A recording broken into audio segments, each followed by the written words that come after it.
We are back with more NFL coverage. In this one, we have the Week 8 recap. So to get straight into it, got to go back to Thursday Night Football between the Vikings and the Chargers. I honestly thought that this one was going to be a good battle between a couple of really good defenses. And sure, the Chargers had the overall advantage, but anything can happen on any given day. So who knows? That is not how things would go at all. I mean, the Chargers definitely showed what they're capable of here. Carson Wentz definitely had a good play on this drive. He hung in there for the pocket on third down as he was just getting pressured into oblivion. He got hit up extremely bad, and he was definitely shaken up after the play. But he would manage to muscle in the throw over the Justin Jefferson, and for whatever reason they had Benjamin St. Juice covering him. That was no problem. Made light work of him and picked up the first down easily. It was rough for Carson Wentz outside of a few plays here and there. Like, I think on that same play, he might have legitimately been feeling pain. It was just such a bad night for him. And watching the game, it was definitely rough to see him play out there at times. But I'll explain it as I'm talking about it. For whatever reason, the Vikings are definitely very culpable in this. Because if they saw that man getting constantly hampered like that throughout the game, you feel like it would have been much wiser for them to pull him. Even if you didn't want to put other quarterbacks in a somewhat vulnerable situation. The man is literally hurt. Well, how the hell would you keep him in?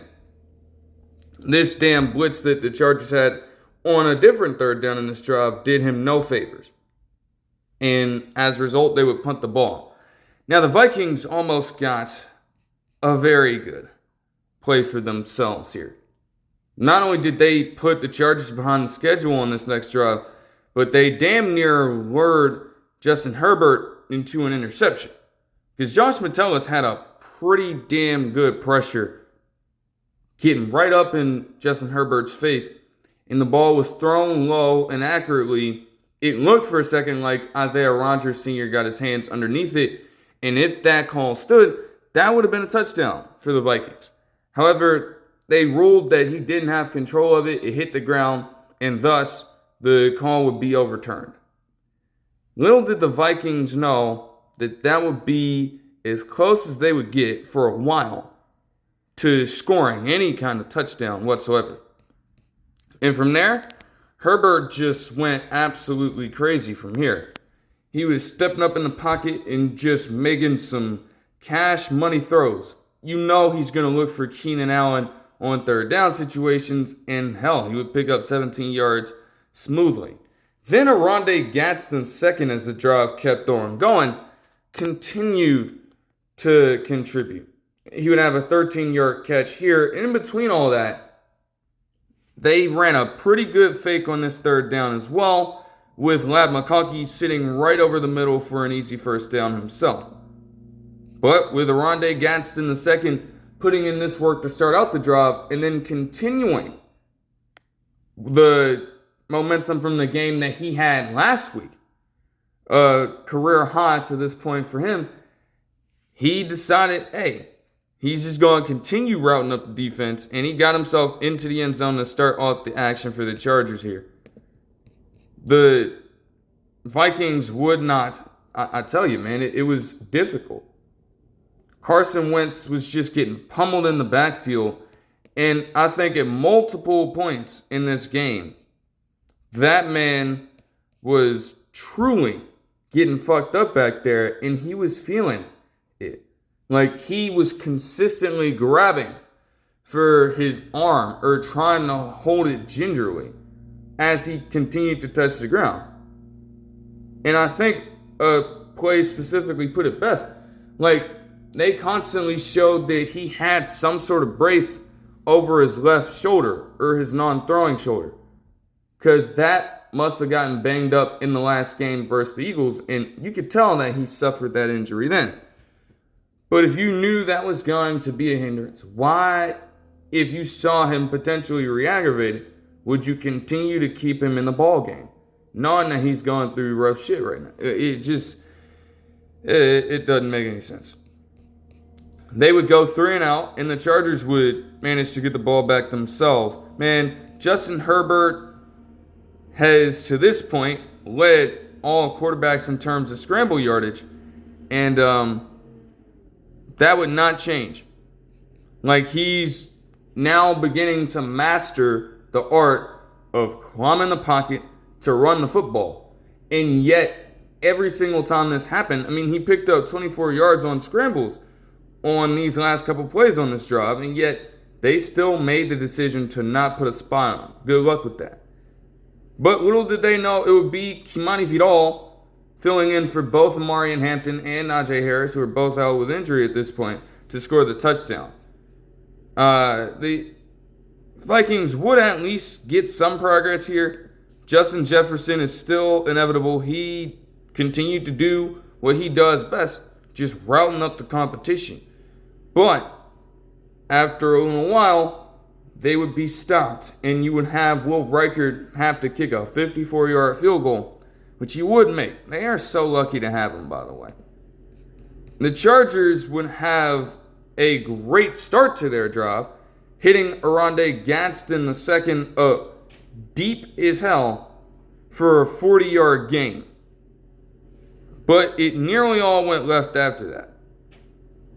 They did manage to get a free play first down, but Jonathan Grenard, who had been chasing after Justin Herbert all night long and then missing Tom again, finally crept up behind him. Like, they had the perfect encapsulation of this from Justin Herbert's blind side.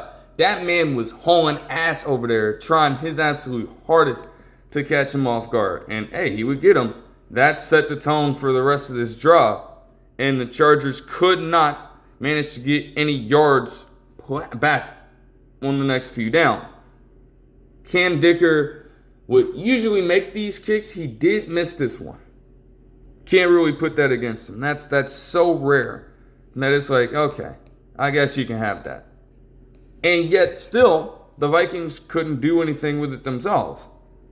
They got backed up with penalties. And while they nearly got Justin Jefferson contributions to inch them just a couple yards closer to picking up the first down, man, it wasn't enough. They were in their own territory. I guess they didn't feel like they wanted to be that aggressive in that spot and put the Chargers in at a disadvantage in terms of field position.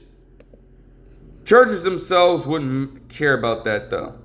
They went on a damn 9-play, 94-yard drive that took damn near the rest of the first half.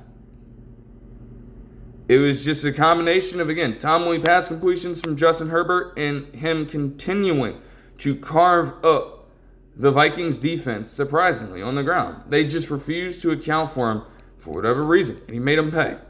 But it would be Lat McConkey's turn. Not only would he manage to get a 15-yard catch in on a simple curl and go, but he would also burn the hell out of this Vikings cornerback over the top. Herbert threw the most beautiful pass, and there you go. Easy fucking touchdown score for him from 27 yards out to give the Chargers a 21-3 lead to end out the first half, technically.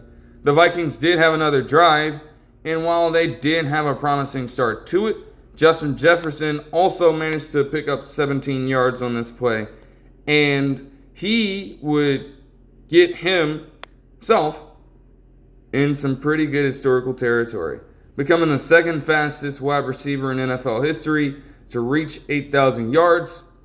The fastest would have been Lance Ulworth. It's just struggle. It's a struggle to see Justin Jefferson have to go through this consistently with quarterback play, though. And yet he's still finding a way to make all this happen. Like, man, that's crazy to think about.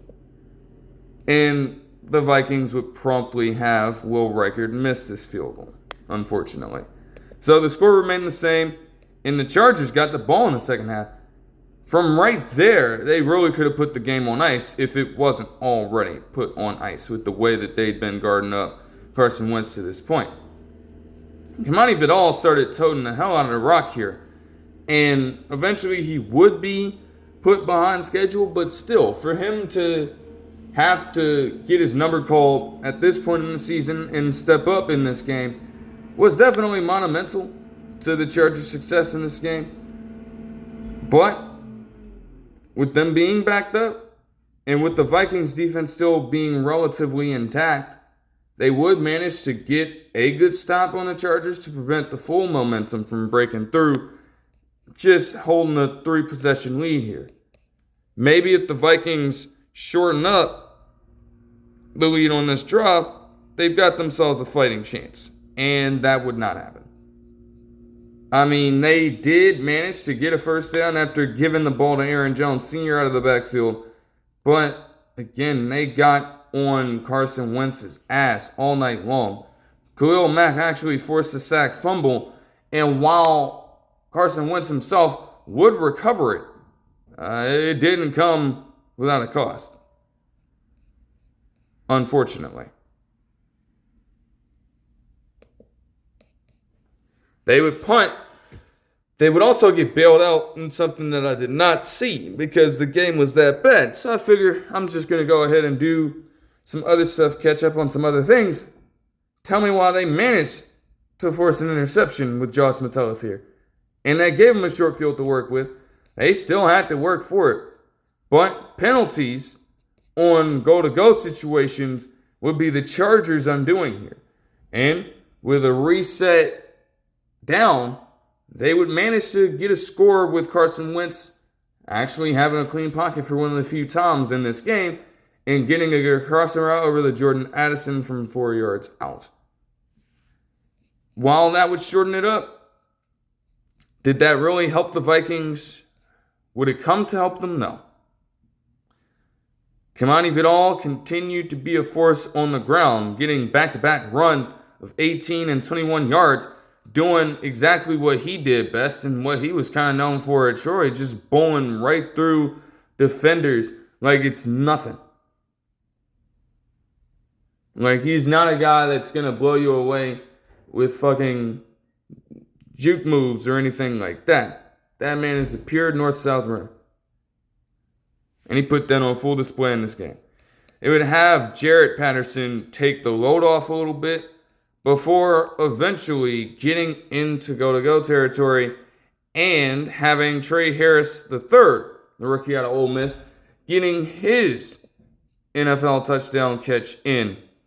Like, he had a good sort of improv on the scramble drill because he was covered for sure. And then as soon as Herbert bailed out of the pocket, he kind of sold a different direction to him, gave him the outlet, and just like that, it was an easy score. It just did not remain this way for the Vikings. Like I literally noted, it was so bad that the backup to the backup at the safety position would manage to get himself a pick. By this point, Derwin James Jr. and Tony Jefferson Sr. had been questionable to return and then, I guess, ruled out for the game as time went along with different injuries. And yet, the damn third stringer still manages to get his hands on the football and bait you into a pick. It's insane. That would essentially be the rest of the game. The Vikings would try desperation, and that still wasn't enough. It just left Carson Wentz even more hurt than he already was. And the Chargers would add a couple more field goals to give themselves the 37-10 win. It wasn't even close. I'll get to the Chargers for a second because we got to address this shit for the Vikings eventually. But for the numbers there, Justin Herbert would have a combined 289 yards and 3 touchdown passes with an interception on 72% completion. Outside of that one, and I guess the overturned one, made mostly smart decisions all night long. And in a game like that, I mean, you didn't even need to put any extra pressure on yourself. You just didn't have to.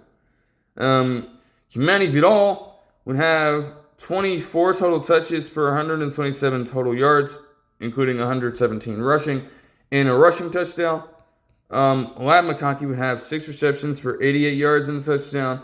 And Aronde Gatson would follow up his last game with a 5 reception, 77-yard in a touchdown performance in this one, becoming the first rookie tight end since 1961 to have at least 240 receiving yards and 2 or more touchdowns in a 2-game span. Fucking wild. And damn, to think that National Tight Ends Day would be on that Sunday, that was just a warm-up. That was just a fucking warm-up.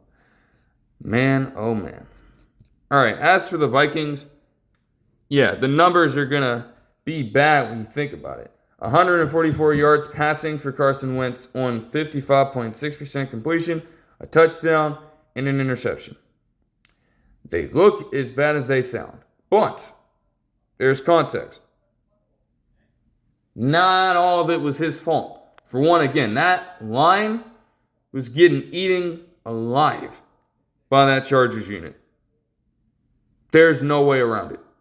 They had their way with him all game.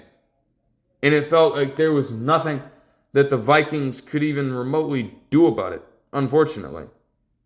And 2, the man had a pre-existing injury. Like I said, you could honestly view that as a brace or a sling, just right around his non-throwing shoulder.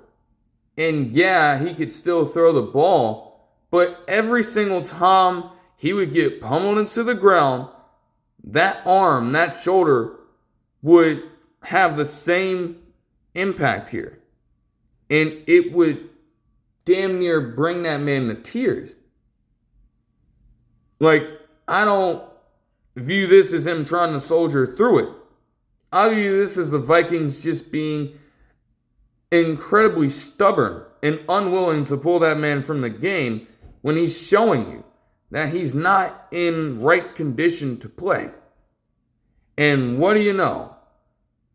As this game ends and as some days go by, we get a report saying that Carson Wentz is now going to be out for the rest of the season with a shoulder injury. Now, yes, surgery would probably have had to get done on that anyways. So he would have probably missed some time regardless. But I'm sure that that alternative would have been a lot better than losing a guy who you picked up in free agency to be the backup quarterback to J.J. McCarthy for some time and take over the reins while he himself was recovering from injury in such a horrific way that you could have prevented if you just let him take the time out to rest. And from what we saw from J.J. McCarthy, the brother was just chilling on the sideline. At that point, when you're down by 18, when you're down by 21, you don't even have a chance to win this game, okay? So, again, once you saw that initial showing of pain, don't put the man back in there. But at the very least, if you were going to wait on pulling him, that would have been a ton. Instead, you just made the shit worse and worse and worse. Like, they kept on hitting that area of his body, and he could not take that. It literally pained him, and I can't be shocked at that. Like, no wonder his play would be affected in that situation if he has to be like a statue in the pocket the whole time, because risking any sort of movement is going to leave him susceptible to devastating and debilitating hits. Like, I don't know who had a factor in terms of making that decision, but, like, you fucked up big time. And yeah, they're getting J.J. McCarthy back for this game, but now your backup plan is probably going to have to be Max Brosmer.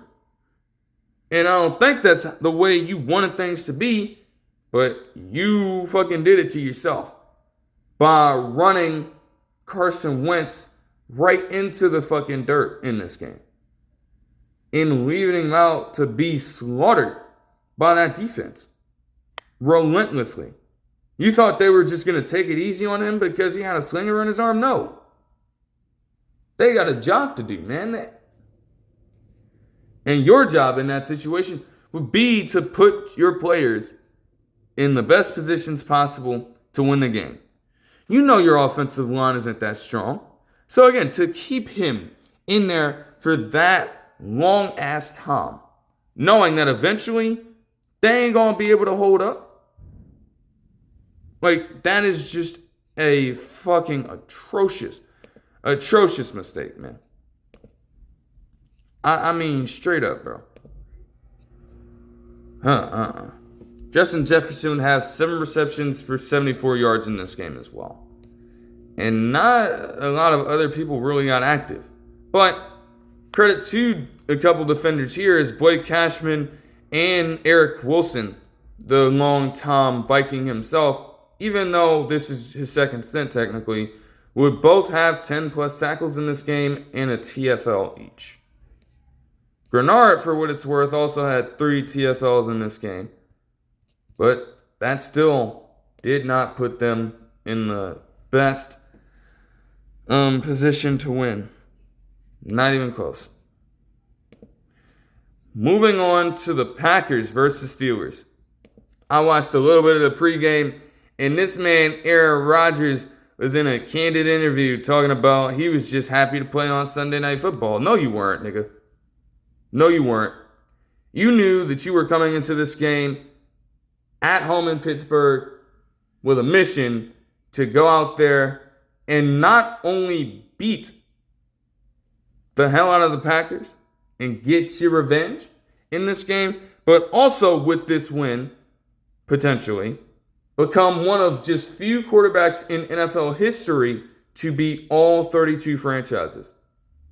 It's an opportunity that was not granted to him for a while after he left. The Jets never even encountered the Packers over the past few seasons. And I feel like even if I could go back and check 2023 to be sure, because maybe a game between these two teams and the Jets and Packers was on the docket. But again, Aaron Rodgers by that point literally got hurt in the first game of that season. So if I am right in that the Jets played the Packers this season, well, you wouldn't have seen them face off against Aaron Rodgers. They would have likely been facing off against Zach Wilson or Joe Flacco. One of those guys, unfortunately, for them.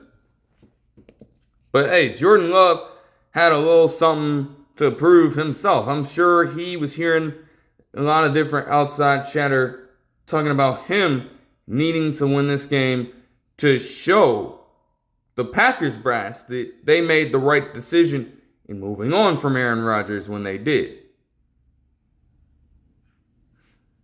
And the Packers would get some good stuff going first. Now, they would eventually go 3-and-out on this first drive, but Christian Watson is now back, and he would get a routine catch on first down. So just having him out there playing in and of itself was a good sign to see for this team. But the Packers defense would have to get in a little bit of work first. Now, it would not help that, one, Steelers tried to implement some trickery early. They threw it to one of their big-ass offensive linemen. Yeah, they were showing that the right side of that offensive line, when they add in all the extra blockers and tight ends and stuff like that, is just absolutely beefed up. But that doesn't mean you throw it to Steven Anderson, one of the bigger offensive linemen on their team, and it actually got them in a third and manageable situation. Nevertheless, on the very next play, the Packers, for whatever reason, had a chance to guard up Roman Wilson here. Keion Nixon was the guy guarding him, and he'd been talking some stuff. So tell me why Roman Wilson just veers open towards the right side of the field, at least from the way it was displayed on the screen through the broadcast. Just veers open on that side of the field. Aaron Rodgers throws in a beauty over to the sideline, and Roman Wilson just hauls it in easily. It was so well thrown that the safety, who was guarding that half of the field, even he wasn't fast enough to bail out Nixon here. So I'm like, hey, okay, Aaron Rodgers, that's a damn good throw. They would set themselves back with a stupid penalty. I don't know why DK Metcalf, this was a simple RPO play. Why exactly DK Metcalf decided to push off, I'm not sure. They would get behind schedule completely. And whenever the Packers were able to make the Steelers do that in this game, more often than not, they found success. Rashawn Gary would make the matter even worse by just getting right after Aaron Rodgers. That's the last situation you want him to be put in. Rashawn Gary, for as athletic and fast as he is coming off that line, going after a quarterback in Aaron Rodgers who will move around from time to time, but you don't want him running for his life. He had no choice but to take the sack here. At the very least, Chris Boswell is such a reliable kicker that he would make this 56-yard field goal anyways to give them a 3-0 lead. But the Packers would waste no time. Guardian Cap Man would get himself a deep catch for first down, making some moves after the play to pick up 24 yards here. And then eventually, it would be the Tucker Kraft show. And that would be the theme of this game as well. He was just getting it in this game, man. Like I said, there is a chance that this man is ascending into a superstar before our very own eyes. So I wasn't surprised to see him work his way through this defense for a 16-yard touchdown catch to give the Packers the advantage here. And the rest of this first half would really just be a defensive battle, to say the least. You want to know how crazy it is still, and I think I've said this before. The Packers are so fucking deep in terms of defensive capability and edge rushers that you can afford to have Lucas Van Ness out, and you still have Rashawn Gary and Micah Parsons doing damage on that front, while also allowing Edgerrin Cooper, who would typically play as an edge rusher, to go out in coverage and guard people. And he was actually playing very, very well in coverage. He stuck right with Calvin Austin III for as fast as he is on what would end up being a short route. I thought it was a deflection, but it wasn't necessarily thrown within reach of him. Still, if that was completed, Calvin Austin III ain't going to have much room to turn up the field on that play. Then he managed to get the third down stop on Pat Freiermuth to give the Packers the ball back. Lots and lots and lots of chaos. Tucker Kraft just weaved his way through the defense yet again. Now, Patrick Queen was supposed to be guarding his ass. He's such a villain, but that man made such light work of him, and he exposed a few of his teammates on his way down the field. You would also eventually have Savion Williams continue to get a few gadget plays in before they were stopped again and held to at least attempt the field goal, which Brandon McManus would, for some reason, miss. Now, as it would be made clear throughout the rest of the game, he did actually have pains of a quad injury earlier, and I guess he self-evaluated himself and thought that, okay, you know what, I can still go out there, I can still play. No. No. Why sign off on that if you're the Packers? Just let him rest. It's not worth that shit. It's not. They would start from right there. Steelers would have tremendous field position advantage. And while they would get some solid runs from Kenneth Gainwell to go through the drive, man, they had a chance to get the deep shot that they'd been looking for the whole time. Like, it looked like Aaron Rodgers had DK streaking down the field. And you're not expecting Carrington Valentine to really fuck with him at all. However, it hit DK Metcalf right in the breadbasket. It was a great throw. And he fucking dropped it. Carrington Valentine got a piece of his hand in there as well, but he dropped the shit. I'm like, no, man. That's one that you have to come down with. You gotta catch that shit, man. There's no way. There's no way. Now, for the Packers here, they would go 3 and out, but not before TV timeout for Ekwale, one of the Steelers' defensive linemen. I initially thought this was Yaya Black for some reason. I would end up being wrong.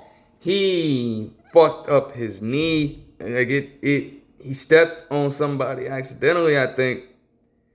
Or he might have gotten stepped on and the shit locked in place. And unfortunately, that would not be the only time that a Steelers player would go through that in this game. And that one might have been much worse. But again, an injury is an injury all the same. Not to, make that out to be a competition of any kind. Like, it's rough regardless.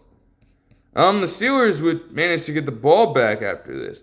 And they would, through some good play calling, manage to eventually take the lead on a field goal. Now, granted, a penalty moved them back, so that didn't help, but the Packers also could have prevented this. Because it was Keyshawn Nixon, again, at the center of some absolute bullshit.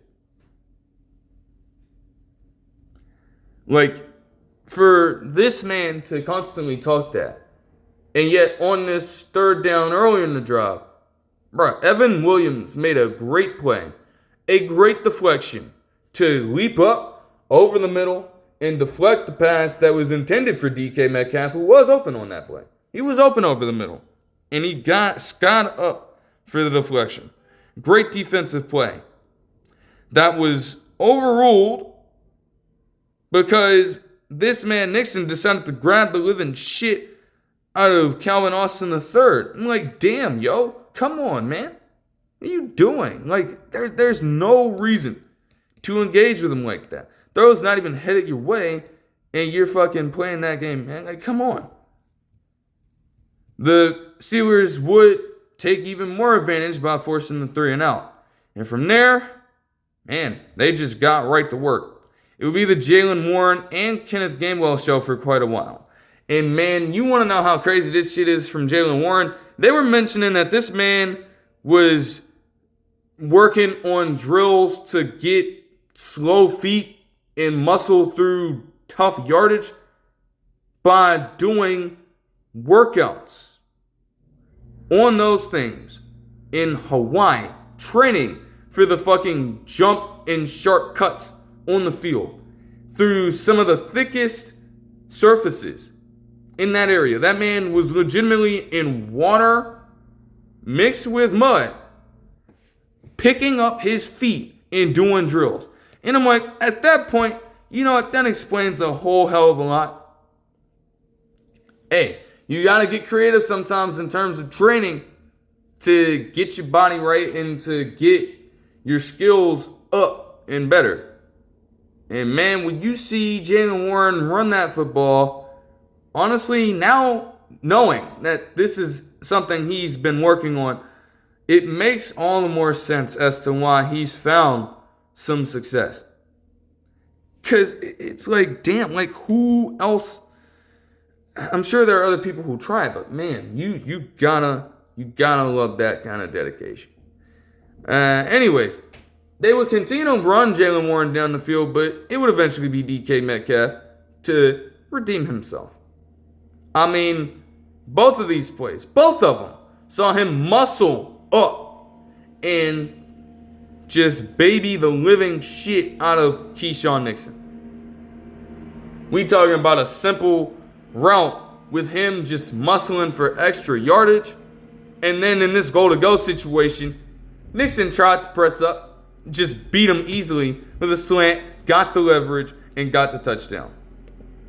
All of a sudden, it was looking promising for the Steelers in this first half. I mean, yes, Christian Watson did manage to get a deep catch in, but the Packers would miss a field goal anyways. And that revenge tour for Aaron Rodgers was looking like it could be pulled off. It was definitely looking promising. As long as the defense could keep themselves doing well on that front and not allowing Jordan Love and that offense to get going, as long as the Steelers, honestly continue to implement a good balance like they consistently done in their wins this season, well, hell, they probably would have won the game. Instead, it all went to shit in the second half. And I think that this graphic that they would show towards the end of the game would say it all, despite them eventually finding themselves getting back in the end zone by that point. At a certain point, prior to that final drive, or final pair of drives maybe, from the Steelers in this game, they had a combined 49 yards in the second half on multiple possessions. 49 yards.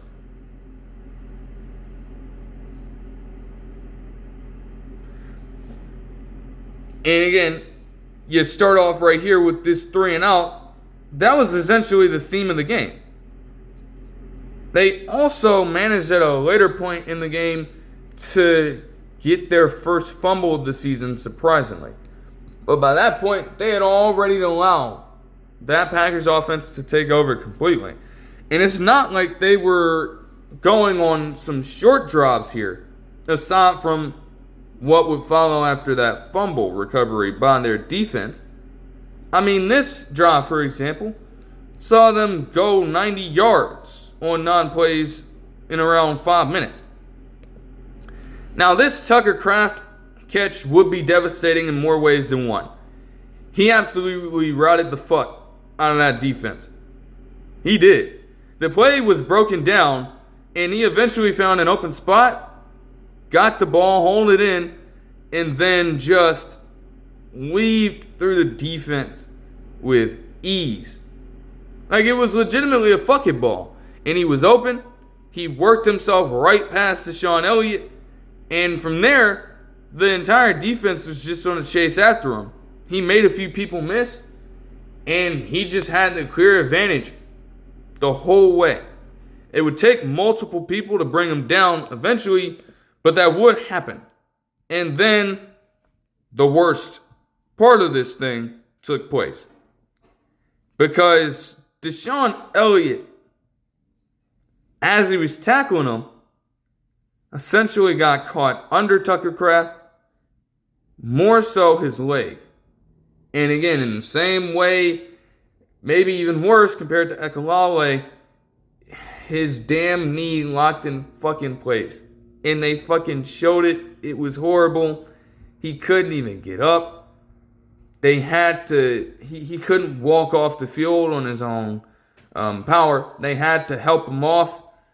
And, it was bad. Naturally, they had to go to TV timeout because there was just no shot they could allow him to continue playing in that game at that point. Like, you got to do what's best for him and protect him in that situation. Man, that was... it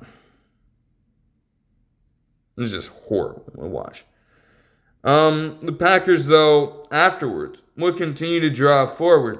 And it would be Savion Williams on a screen route to get himself in the end zone for a touchdown and finish off that drive to give the Packers a bit of more momentum heading into this one. Now, it did not help the Steelers that they muffed this kickoff, but they would protect the ball. And DK Metcalf got his a little bit before Jalen Warren would also get hit up out of the backfield for an 11-yard gain. But Aaron Rodgers was just under duress the whole time.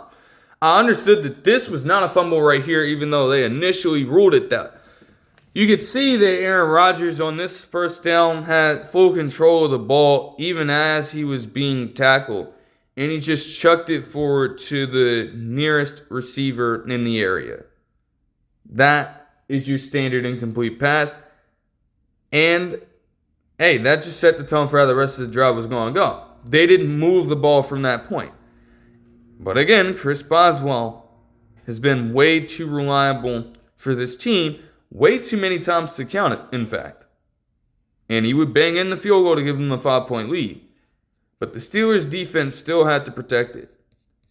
Interestingly enough, they mentioned that to this point, Steelers' pass rush had been relatively quiet. TJ Watt hadn't done a damn thing, crazily enough. And while that aspect of it is true, bro, this man, Jordan Love, when he needed to, got surgical. He got surgical. Say what you want about having a few check down passes in between here, but bro, he legitimately could not miss. He could not throw an incomplete pass to save his life. Especially this damn one. Off-platform throw, which he's typically been known for now, and he chucks one deep to Christian Watson. He goes up and mosses the absolute fuck out of Brandon Echols to get them in goal-to-goal territory. And from there, while Emmanuel Wilson had been doing a good job on that drive of giving them a change of pace, taking the load off of Josh Jacobs in this one, it would be the latter to get himself in the end zone for a touchdown. And they also get the 2-point conversion to start out the fourth quarter and give themselves a 3-point advantage. Something, anything needed to give for this Steelers unit. And yet, in between all this, before you even get up to the fumble, they went 3 and out while losing yards, with Micah Parsons getting a sack in this game. He said he wanted to get a hold of Aaron Rodgers, or maybe it was Rashawn Gary that said this. Either way, they both do it. And they had no choice but to punt after being backed up so far. Then they managed to get another 3 and out, losing yards, with Rashawn Gary punctuating that drive with a sack as well. Couldn't even get out of your own territory. And it gave the Packers, at least on this initial drive, a short field to work with. They got a decent return, aided by an unnecessary roughness from Herbert.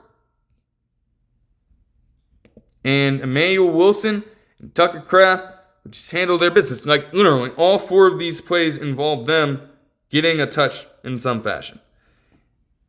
Emmanuel Wilson started the shit, but Tucker Kraft, with him speeding past Chuck Clark on what was supposed to be a simple in-breaking route. He was not touched by him at all. And he managed to get his way into the end zone for a 24-yard catch and run touchdown to just accentuate his night even further. In fact, I think by that point, he already had a tremendous day. But in terms of yards after the catch, he had 131 yards, which, per Next Gen Stats, was the most after the catch by a tight end since 2018. And he's doing this on national television for the whole nation, in a way, to see. And it's just crazy that he's been doing all of this stuff. They mentioned, too, they had to make reference to it. This man hails from a small town in South Dakota, and he's worked his way up into damn near being a household name for this team. And a name that other members, other fans in the NFL are certainly not going to discount when they talk about this team. Because it's impossible to at that point. But it just didn't get any better for the Steelers in this one. They just kept it going. The Packers weren't really in a rush to get any touchdowns, but again, by having short field, they were able to get back-to-back field goals to essentially make it a two-possession ball game. I didn't really think that this draw would have done much for the Steelers, but hey, if you manage to get a touchdown and a two-point conversion on this one, you at least have a chance, even though, again, onside kicks rarely work. So they would get started. It was mostly all pass. They got in a few tough situations, but they would manage to pull through as DK Metcalf would pick up a crucial fourth down here. And before you knew it, they would manage to get a touchdown, though, in the weirdest way. I initially thought that Roman Wilson dropped this shit because he got cute as hell with the football in his hands. But by that point, he had already secured the catch, I guess they ruled. And I'm like, okay, they give him the touchdown. You can't fuck around with that shit. You need to make sure you're holding on to the ball in that situation. But fine, whatever. You let it rock. Tell me why the same shit happened on the two-point conversion. On a conversion that they needed if they wanted to make this a one-possession ball game. While they would initially get bailed out, Johnny Smith gets the ball in his hands on the next attempt, and it looks like he's got it square in his grasp, but he doesn't hold on to it. And it ends up being a crucial drop that just signals the end of any effort from the Steelers here. By that point, I mean, they had already wasted all three of their timeouts. All the Packers needed was one first down. They eventually got that shit, and they would win 35-25. Man, for Packers, I just got to say this right now. Jordan Love played an excellent game, man. We are talking about this man getting 360 passing yards on 78.4% completion in 3 touchdowns. But here's the kicker. Here is the fucking kicker right here. Again, like I said, yes, there were a few checkdowns, but there were also just some tremendous throws in this stretch from Jordan Love, which would see him log 20 straight completions in this game. Tied for the most in Packers history with Brett Favre. And if he didn't choose to throw the ball away on the play following the display of the graphic, he would have gotten a franchise record in consecutive completions in a game. He was just on a fucking heater all night long. And at that point, what can you really do about it when you're getting the ball out that quick and carving up the defense like that? But the Steelers also had a fair chance to prevent that. And you do have to give them shit for not even coming close. The rushing attack wasn't really all there for the Packers in this one. I mean, Josh Jacobs averaged just 2.5 yards per carry. But again, at least in limited touches, Emmanuel Wilson definitely made the most out of him, getting 61 rushing yards on the night and leading the squad. Tucker Kraft, 7 receptions for 143 yards and 2 touchdowns to cap off National Tight Ends Day. Ain't that some shit? Ain't that some motherfucking shit? Man, I'm telling you, man, he is developing into something truly special. A tremendous threat you have to watch out for. Christian Watson in his return would have 4 receptions for 85 yards. And Romeo Doubs would have 3 receptions for 44 yards. As for the Steelers, Aaron Rodgers had 219 passing yards and 2 touchdowns on 66.7% completion. Again, not all bad, but man, in that second half, with you having an advantage like that, all you got to do is string together 1 or 2 drives that make the Packers defense pay enough to keep them at bay. And you couldn't do that one time until it ended up being far too late. It's a damn shame. Jalen Warren would have 13 rushes for 62 yards in this game, while Kenneth Gainwell would have 5 for 31. Roman Wilson had 4 receptions for 74 yards and a touchdown, and DK Metcalf had 5 receptions for 55 yards and a touchdown. Man, and to think that, the Packers just continue to cruise on. This is a tough loss for the Steelers. Not only do they lose their stronghold on the AFC North Division as other teams continue to creep back in and also are getting reinforcements at the right time to make their own late push into this. But again, that defense, for you to be one of the best on paper, and people also cite them being the most expensive defense in the NFL, for you to crumble in the second half like that and allow 28 points in that half alone, when you should be ramping up your intensity there. Like, of course, people are going to take issue with that. And it's not looking like it's going to get any easier. The Steelers definitely have a tough schedule down the stretch. And you'd think they would make the most of their advantage of having a lighter one earlier in the season. But I guess it didn't end up being enough. Now they got to go and face off against the Colts. Yes, those Colts. On Sunday. Yeah, not a primetime game. It probably should have been. I won't lie about that. But that is going to be a tough matchup. I don't know how they're going to last in this one. But I guess we will see about that. All right, moving on to Commanders-Chiefs. And to be honest, this game being put on essentially Halloween week was fitting, because nothing about the start of this game was normal at all. Outside of the fact that Luke McCaffrey over the past few weeks has been a very great return man, setting up the Commanders for really good drives in great field position. And you do that on the opening kick. You'd think that the Commanders would have scored a touchdown in this drive.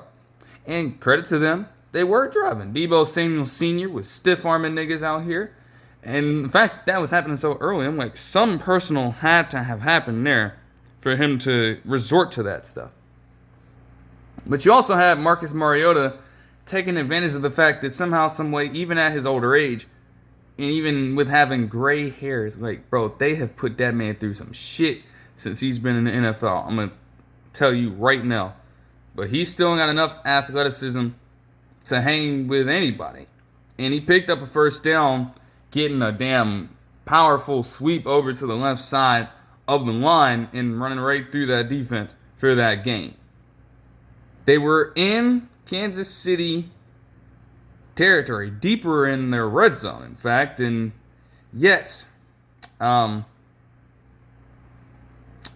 Samuel Sr., he decided to put so much power in that damn stiff arm, he forgot how to field a fucking catch.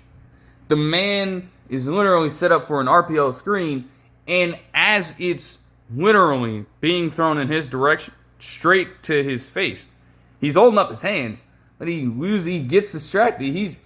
You see this shit all the time with people thinking about what they're going to do after the catch instead of doing the most important thing and coming down with the ball in the first place. He lost contact and vision of the ball, and it doinks through his hands, off his helmet, and into the hands of Mike Dana, waiting on the defensive end, getting an interception. The Chiefs wouldn't be safe from the bullshit either, although this was reasonable. I mean, granted, they were in a spot where they had to battle back on a fourth down just to get their first down in this one. And I understand the call. Like, you just force them into a pivotal turnover. You're not going to want to bail the defense out that easily. Or bail them out so just like that. No, you got to make him work for it. And luckily for them, Kareem Hunt would pick up the amount of requisite yardage here and then some. You also had, for whatever reason, I don't know how this was the case, like Xavier Worthy, with as fast as he is, you're going to let him streak that wide open to the right side of the field and pick up 27 yards on you? That's a little bold. But they held in check once they got into Commanders' territory. Forced 3 straight incomplete passes, including a damn great lurk from Marshawn Lattimore, showing us that, hey, maybe the game against the Cowboys was a little bit of a fluke, and we needed to shut the fuck up. I'll take it. Now, was it kind of underthrown? Yes, it was. Marquise Brown had absolutely no chance of coming back to that ball and getting it. But you will take the defensive opportunities where you can get them. And with that, the Commanders were in a similar spot once more. You know, you want to do as much as you can to keep the drive going. And for a while, they did that. Luke McCaffrey was out here getting some catches as well. Also, they were set up with a huge game from Jeremy McNichols in the first place. I don't know why multiple points in this game, they just allowed McNichols to run freely out of the backfield. And you know that's going to be an easy check down outlet pass for Mariota to have from time to time. He was just gashing him on that front repeatedly.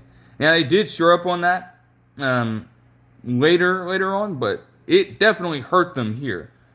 And at the very least, Karlaftis was able later on in the drive to get Mr. Mariota in the backfield, although you could say that his linemen set him up. I mean, they ensured that he had to back up to the point where he fell right into Karlaftis' hands. Just got knocked back into him. I'm like, what? Like, he's literally trying to run away from him. How the fuck do you push him back there? I don't know. Nevertheless, they would go to the reliable Zach Ertz on 4th down, and he would make the catch. I thought he got a first down on it, but he was ruled just short. His knee was already down, and the ball was behind the line of the game, just barely. I also understand that decision to go for the field goal, well, to go for it generally. Oh, that's Matthew Wright. Okay, I was wondering who their kicker was. As I noted that number 41 was out there. I did not know that was Matthew Wright up until this point. So that's interesting. And, I mean, when you think about it, yeah, that does make sense. On the one end, you know, again, like I'm saying, you want to be as aggressive as you possibly could after forcing a turnover and grind out as much clock as you can. But also, Matthew Wright notoriously does not have a big leg like that. He just doesn't. To expect him to make from that range of the field what might have been something like a 57, 58-yard field goal, no. That is not something that he's capable of. Like, when you look at this man, his longest field goal this season was 46. Last year, just 50. The year before that, 53. In 2022, his long as a kicker was from 59.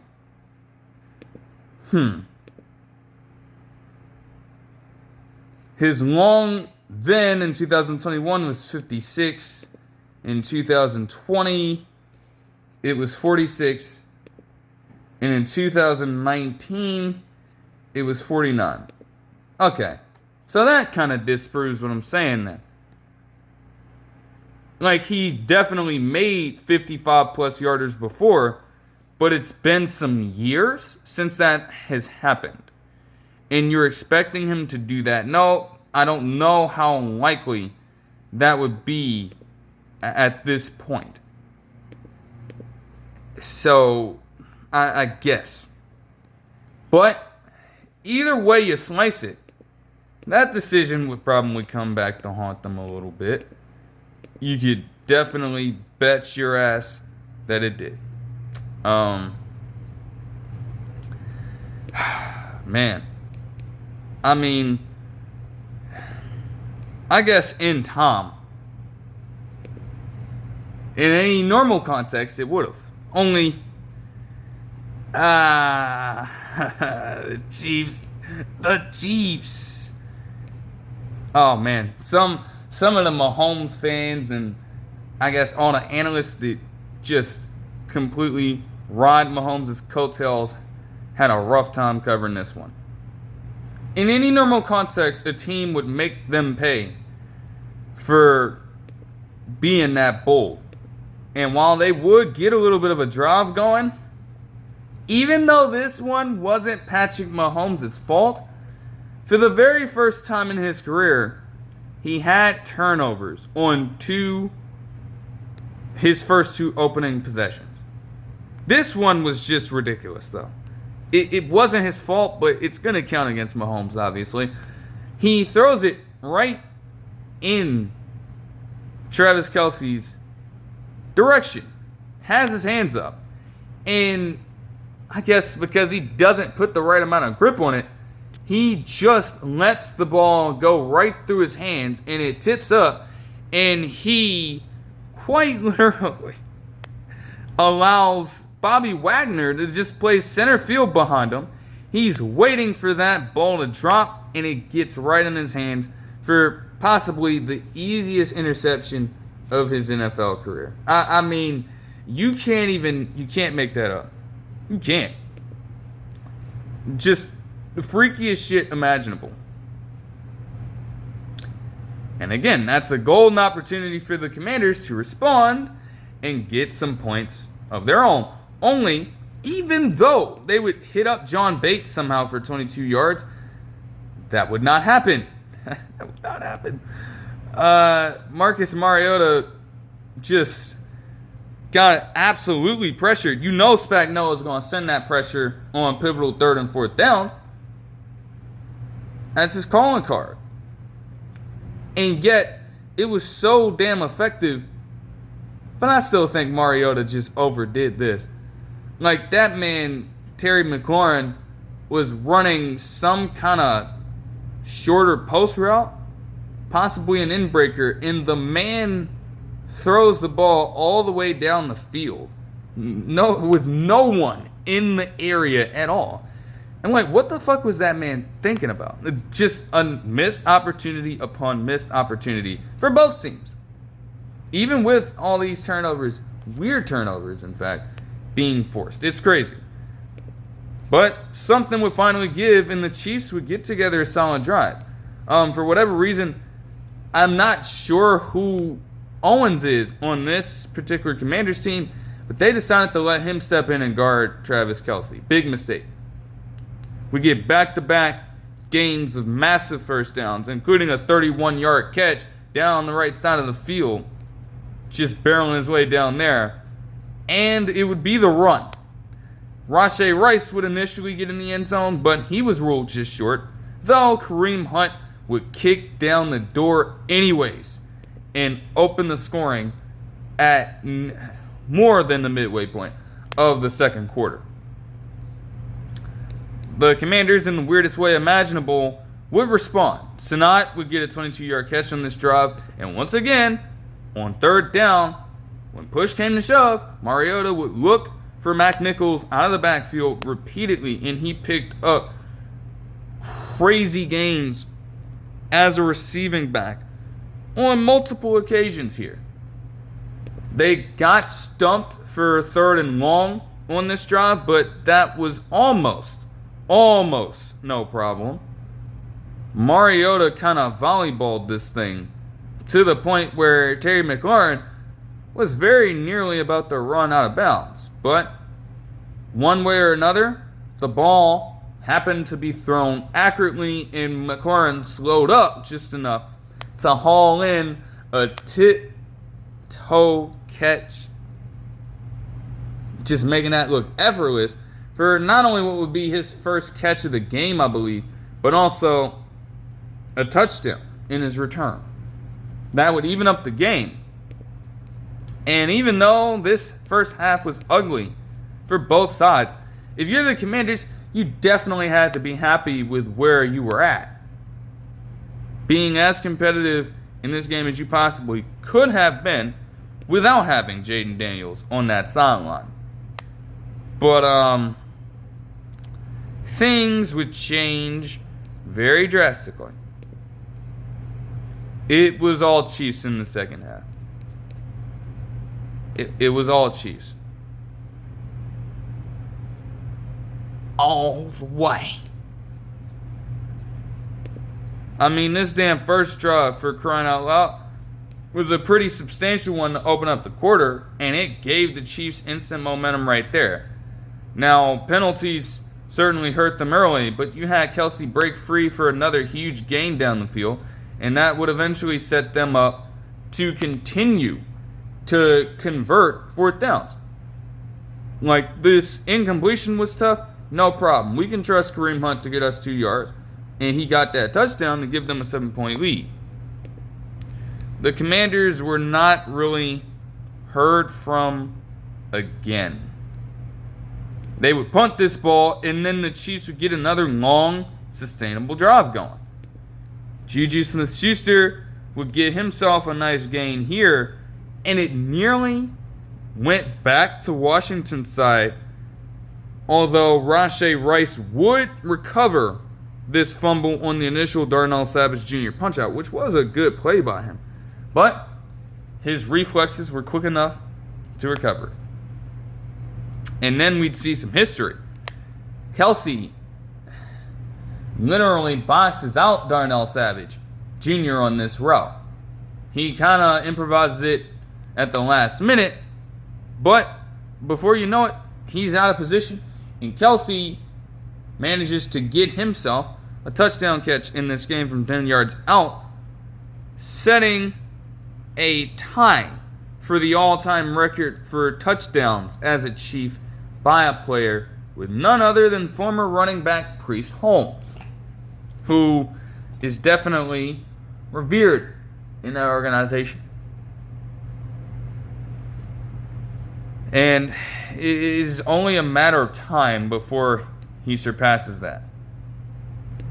You know, even in a season that's been off to a rough start for him, as of late, heading into this game, he'd been picking it up, and even with some of his catches in this one, you can tell that, hey, there might be something starting to brew here once again. And to think that man, for even, well, he'll tell you he wasn't necessarily considering it, but there was a very real chance that he could have called it a career. And to see him still be on that path, even all these months later, is definitely special to watch. Yet again, the Commanders would just get absolutely wrecked. And I mean, this expression of frustration from Marcus Mariota would say it all. I mean, damn. Like, the way in which that man slammed the ball to the ground and fucking pounded his hand on the turf, you would have thought that this man, Mike Dana, was a fucking elite superstar pass rusher that the Commanders failed to account for on that play. And you would have also thought that this was a much closer game in question. It fucking wasn't. And this drive, if the Commanders weren't already buried, would certainly put them under. They drove 94 yards down the field and it took 7 minutes off the clock. Just being surgical with the ball. But again, this play right here is kind of tough. For Rashee Rice to have picked up this huge gain on this play and then have to move back because of taunting was absolutely ridiculous. And at that moment, times definitely could have changed right there. But they just kept on battling back. And before you knew it, with Mahomes just hanging in there again. Oh my goodness, man. This man, Rashee Rice, would get an 18-yard touchdown catch. Just running straight in there. Straight in there, untouched, with the greatest amount of speed imaginable. From there, that was definitely it.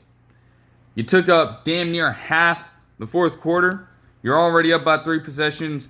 The Commanders would try, but it would fail. They have a possession in which they would go 3 and out, and then they also, although it was late in the game, the Commanders and Marcus Mariota would be intercepted by none other than John Cochran. The same guy that got pieced up by Travis Kelce and got salty about. Hey, either way, it was a dominant win for the Chiefs, at least in the latter half. They won 28-7. Mahomes had 299 yards on 73.5% completion and 3 touchdowns with 2 interceptions. Very, very strange. Again, if you can shake back from that and get a win of that kind, damn.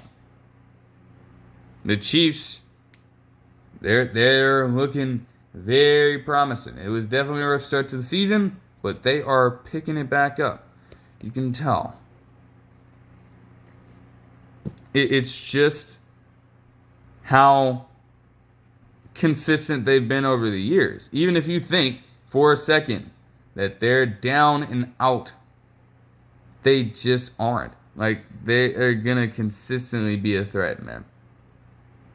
What more can I say about that? As a team, they had 148 yards on the ground. They gashed the hell out of the Commanders in the rushing attack without a single running back getting over 60 rushing yards in this game. Pacheco had just 58. Damn. As for the receivers, interesting stat they threw out. The Chiefs, even with all of this, have not had a 100-yard wide receiver this season. That's despite Travis Kelce in this game having 6 receptions for 99 yards and a touchdown. That's despite Rashee Rice having 9 receptions for 93 yards and a touchdown. That's despite Marquise Brown opening the season with a 10-reception, 99-yard game against the Chargers. That's despite Tyquan Thornton getting 3 receptions for 90 yards in just the span of a few minutes in the Jags game. And they still have yet to do it. That's pretty wild. But again, when it comes to that, they're doing as best as they can to spread the ball around. Marquise Brown didn't even end this game with a catch, but 6 different receivers caught the ball in this one. Just equal distribution in the best way imaginable. As for the Commanders, Marcus Mariota completed 70% of his passes and had 213 passing yards and a touchdown with 2 interceptions. But the most telling aspect is in their rushing game. Because, like I said, the Commanders, we know last season they were definitely one of the top teams in terms of running the football. They had just 60 yards amongst 5 rushers in this game on 3 yards per carry. And you're in some trouble with the way that the Chiefs have been struggling to impose the run on their front this season. You let them outrush you, outgain you, and have more efficient carries on average than you, should be a little bit of a cause for concern. Out of the backfield, Jeremy McNichols led their wide receiving core with 5 receptions for 64 yards. Terry McLaurin had 3 receptions for 54 yards and a touchdown, and Luke McCaffrey had 3 receptions for 24 yards. Quan Martin had 14 tackles and 10 solo tackles in this game, so that's pretty damn good. Bobby Wagner also had 10 tackles and 7 solo ones, an interception, and a pass deflection. Say what you want about Bobby Wagner at this stage of his career, but again, that man, bro, when he retires, bro, and when you get a few years down the line, that man is a first ballot Hall of Famer. Straight up. So again, the Chiefs are riding high, and again, we know who the hell the Commanders run through, or or run into rather, this Sunday. We know. They better be ready. Jaden Daniels is still questionable from what I believe. So I guess it's going to be interesting to monitor what happens there. There is some history about this game as well. The Chiefs have 9 straight wins against the Commanders right now, which is the longest active streak they hold against any single opponent. And 24 wins by Andy Reid on Monday Night Football is also the second most all time. Just great stuff from them. And again, I gotta provide a disclaimer. Again, same situation was going on with just a loss of connection for some reason. So, similarly, I was not able to keep up with every single one of these games live. In fact, not really any of the other ones, aside from watching a few in post. But, yes, a variety of different stuff happened in this time. I will start out, though, with at least a couple that I only watched brief periods of. And we begin with the Bears and the Ravens. Now, no, Lamar Jackson would actually not be available for this game, and that would put the Ravens under investigation. In the same way, though, because Lamar Jackson is going to return against the Dolphins. We know that right now. In the same way you're going to investigate them, I would love them to investigate the Vikings. Because for you to see Carson Wentz operate like that and legitimately make him play in that game is a problem. But that's a different story for a different day. It was rough sailing for the Ravens to start. They were getting gashed defensively, but it looks like even with these drives carrying on for long periods of time, the Bears could not finish off a drive to save their lives. Like, how do you get back-to-back 10-plus play possessions, totaling pretty much 12 minutes and 41 seconds of the first quarter, dominating it, and you don't get at least a touchdown out of either one of them? That was a crime. You let them linger in the game if you're the Bears at that point, and the Ravens would probably open up the second quarter responding with Derrick Henry eventually getting in the end zone for a rushing touchdown. And with that one, which I only saw a brief portion of, he would break the tie with Walter Payton for top 5 all time in terms of rushing touchdowns as a running back in NFL history. And they would continue to run off that. Clearly it motivated the defense if they could force them to get backed up this damn far. And also promptly follow up that drive with a solid, respectable field goal of their own, although that definitely got a little testy.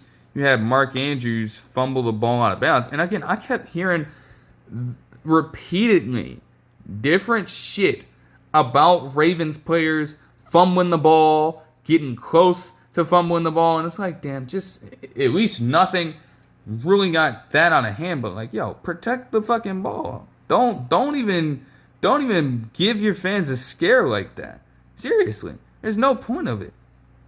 The Bears are trying to take some momentum back, but trusting Cairo Santos to make it from 55 plus yards at this stage of his career, again, is also high risk, and he would miss this 58-yarder, making it a 10-6 ball game at the half. And the Ravens would open up the second half to start out, and they would have a couple field goal drives in this third quarter. A pretty long one, in fact. But again, similar way to the Bears earlier in the game, you gotta finish those drives. At least one of them has to result in a touchdown. You're just leaving points on the board. The Bears, in between all this, would be forced simply to go 3-0. Unfortunately. But they would have a promising drive heading into the fourth quarter, as it would take a little bit of work in between some runs from DeAndre Swift. Yes, I'm saying those things in the same sentence. But Rome Odunze would actually manage to get a deep one for 27 yards, and DeAndre Swift would also get hit out of the backfield with a 25-yard catch before taking it upon himself to finish off the drive and make this a one-possession ball game again. It could have gotten a little while for the Ravens here. I mean, the Bears had a nice chance to do something getting this ball back at this point. But with something that I briefly saw, it would be Nate Wiggins to get them an interception at a timely moment. Gave him an incredibly short field. And it would be Charlie Kolar, the blocking tight end for this team, to get in for a touchdown somehow. And I'm surprised to hear that. Like, oh yeah, that really happens. But fuck it. Felt like the Bears started to feel the desperation a little bit. And before you knew it, they didn't even have a single run on this drive. They just tried to get down the field as quickly as possible, I guess. But that would not work, as they would be forced to settle for a field goal. The Ravens would have a swift touchdown in them. A great kickoff return would set them up.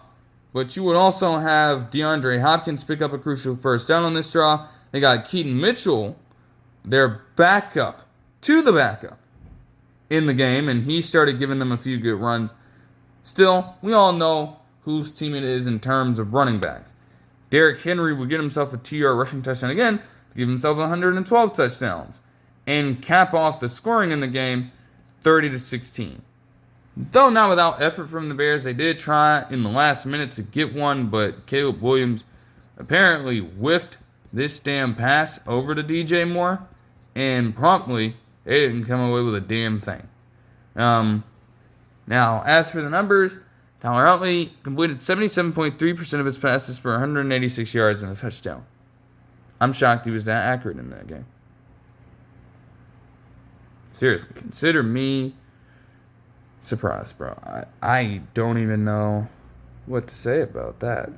As for the rushing attack, combined 177 yards as a team and 2 rushing touchdowns from Derrick Henry in this one. Zay Flowers had 7 receptions for 63 yards. Rashad Bateman had 2 receptions for 51 yards. And Mark Andrews would have 3 receptions for 34 yards. Roquan Smith, in his return, also had 12 sacks and 7 solo against his former team. A little measure of revenge there. As for the Bears, Caleb Williams completed 65.8% of his passes for 285 yards and an interception. DeAndre Swift had 11 rushes for 45 yards and a touchdown. And for receivers, Rome Odunze had 7 receptions for 114 yards, while DJ Moore had 4 receptions for 73 yards. Why exactly did Olamide Zaccheaus have 7 receptions for 33 yards? I'm not sure. But, hey, the Ravens, with this one, they start to climb back. All right, moving on to the Jets and the Bengals, and gotta start it out with more unfortunate news that relate to it in a way, because before the game even began earlier on Sunday morning, you would hear news from multiple sources stating that former center for the Jets, Nick Mangold, following up with his former request for a kidney transplant, unfortunately he died at the age of 41.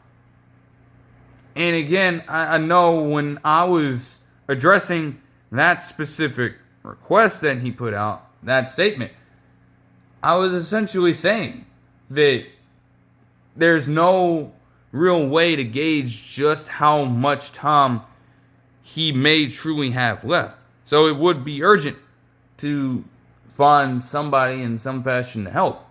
And I think that what may have happened, I don't necessarily know. I'm not in that specific situation. But I would have had to imagine that they may have found a match But as it is with that type of work, you need to work through specific documentation and paperwork first to confirm every single little detail before sending that through. Then you need to figure out a way to, I guess, get these people, the person giving out the kidney and the person who is having it transplanted inside of them, you probably need them both in the same hospital to make the process as easy as possible. Because I couldn't imagine that you'd want to literally be going from city to city, state to state maybe in some situations, and trying to literally transport a kidney over to another person. That's just way too much from a logistical standpoint. So you're going to want to have them in close proximity to each other.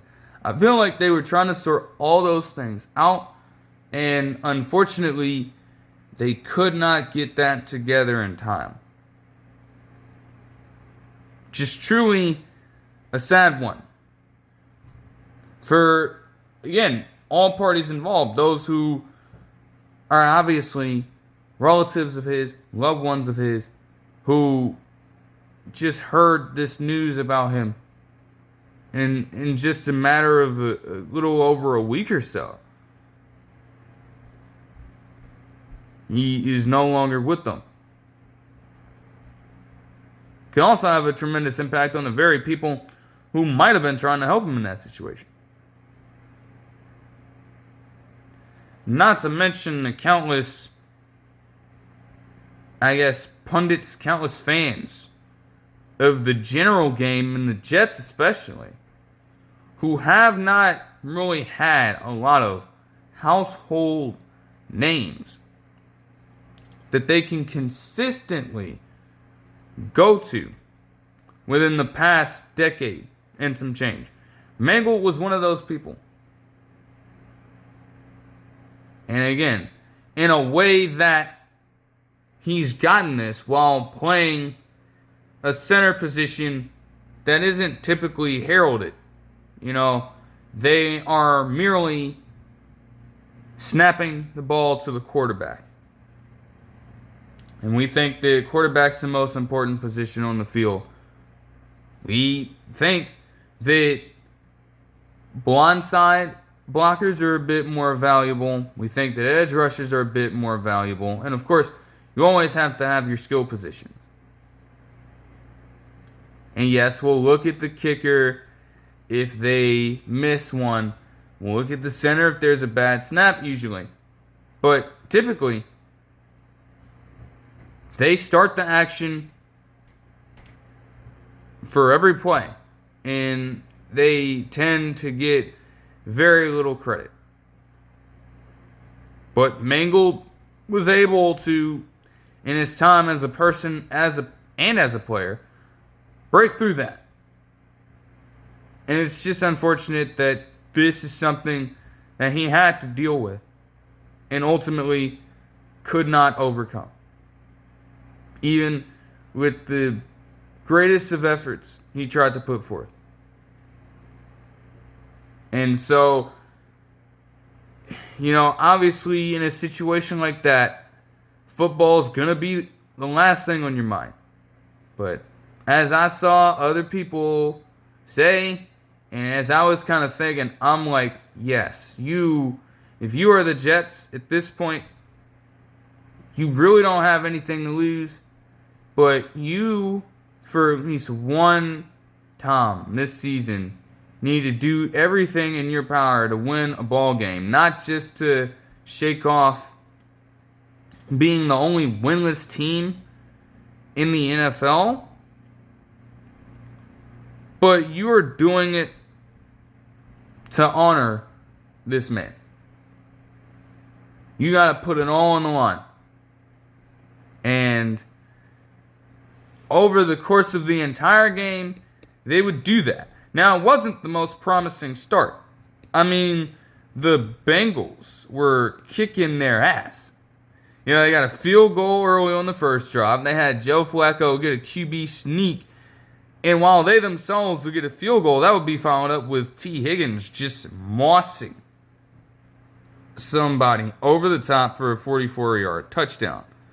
They would repeatedly go up by as much as 14 in this first half, which would happen even after the Jets got a touchdown pass to Tyler Johnson here, as they would respond, the Bengals, with Chase Brown being the PPR guy that he is and getting a 19-yard touchdown catch out of the backfield.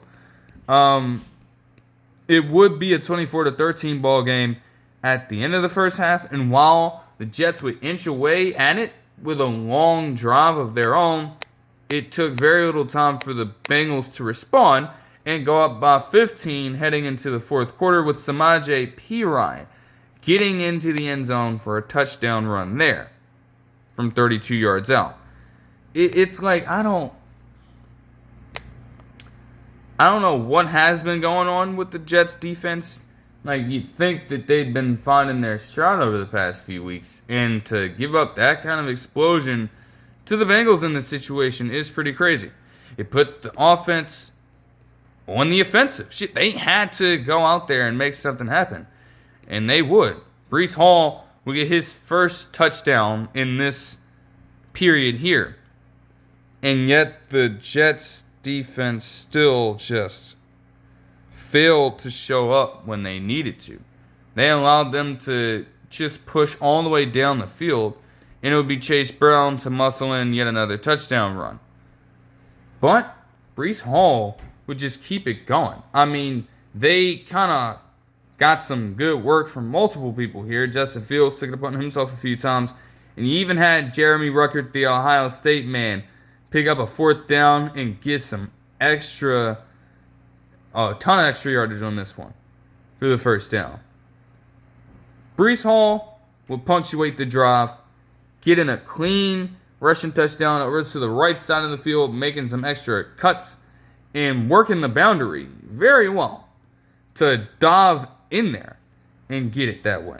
It would also pick up the 2-point conversion. All of a sudden, 6-point ball game. Defense manages to get a 3-and-out. And I'm like, okay. A little bit of it comes on for just a second, and they're driving.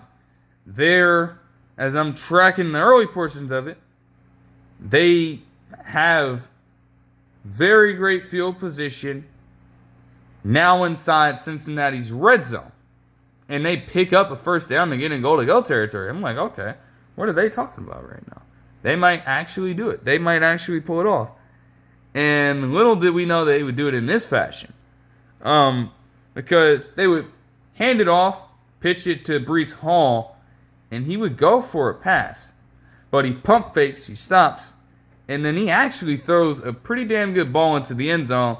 Mason Taylor, the rookie out of LSU, goes up and grabs it for a 4-yard touchdown to give the Jets a 1-point lead. Now all they had to do was get one more stop, and boom. They would actually manage to make it happen somehow. This was preventable, though. Cincinnati legitimately only called their first timeout with 37 seconds left in the game, and that was after a run for some reason. So one can definitely question Zach Taylor's decision-making. They probably should question his decision-making. I don't know what the hell he was thinking about. But, hey, with all that being said, the Jets, they got a win. They got a win. And most importantly, man, as people were asking them, man, they put it all out there on the line. They did. Justin Fields had 244 passing yards in this game with a touchdown pass on 65.6% completion. Woody Johnson is an absolute fool as well. Like, even if that was the case, for him to put together a performance like that after you talked on that hot shit earlier in the week, Man, hey, bro. Like, that's gotta be so damn tough. And it shows you that, hey, even with this win, they still got a ton of shit to figure out. Breece Hall in this game. What a showing. I mean, he had a total of 19 touches for 147 yards and 2 touchdown runs, not to mention the 4-yard touchdown pass. He was doing it all in this game. And that is what he's capable of. It's just that the Jets have been struggling as a whole. Tyler Johnson would have 3 receptions for 64 yards and a touchdown. Isaiah Davis would have 5 receptions for 44 yards, and Mason Taylor would have 5 receptions for 34 yards and a touchdown.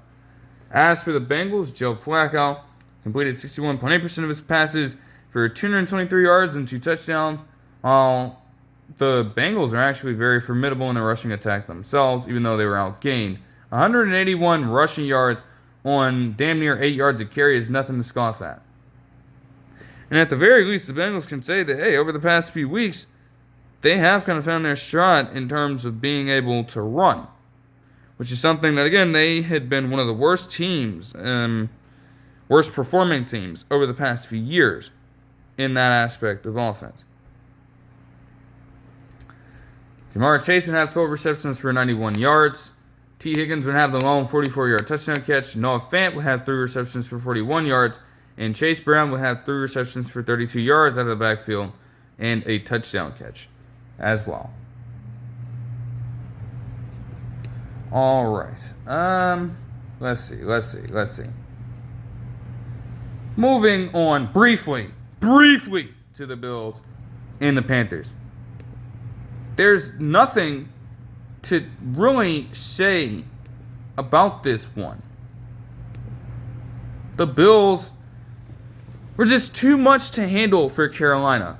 And more specifically, James Cook III absolutely demolished this fucking Panthers front seven. I mean, you knew it was already bad when that man got a 64-yard touchdown run earlier in the game, but that man could not be stopped.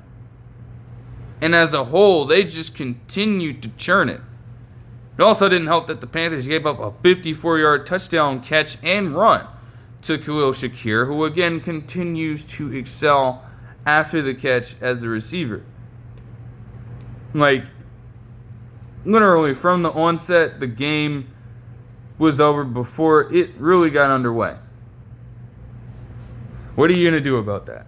Josh Allen didn't even need to do the craziest stuff in the world.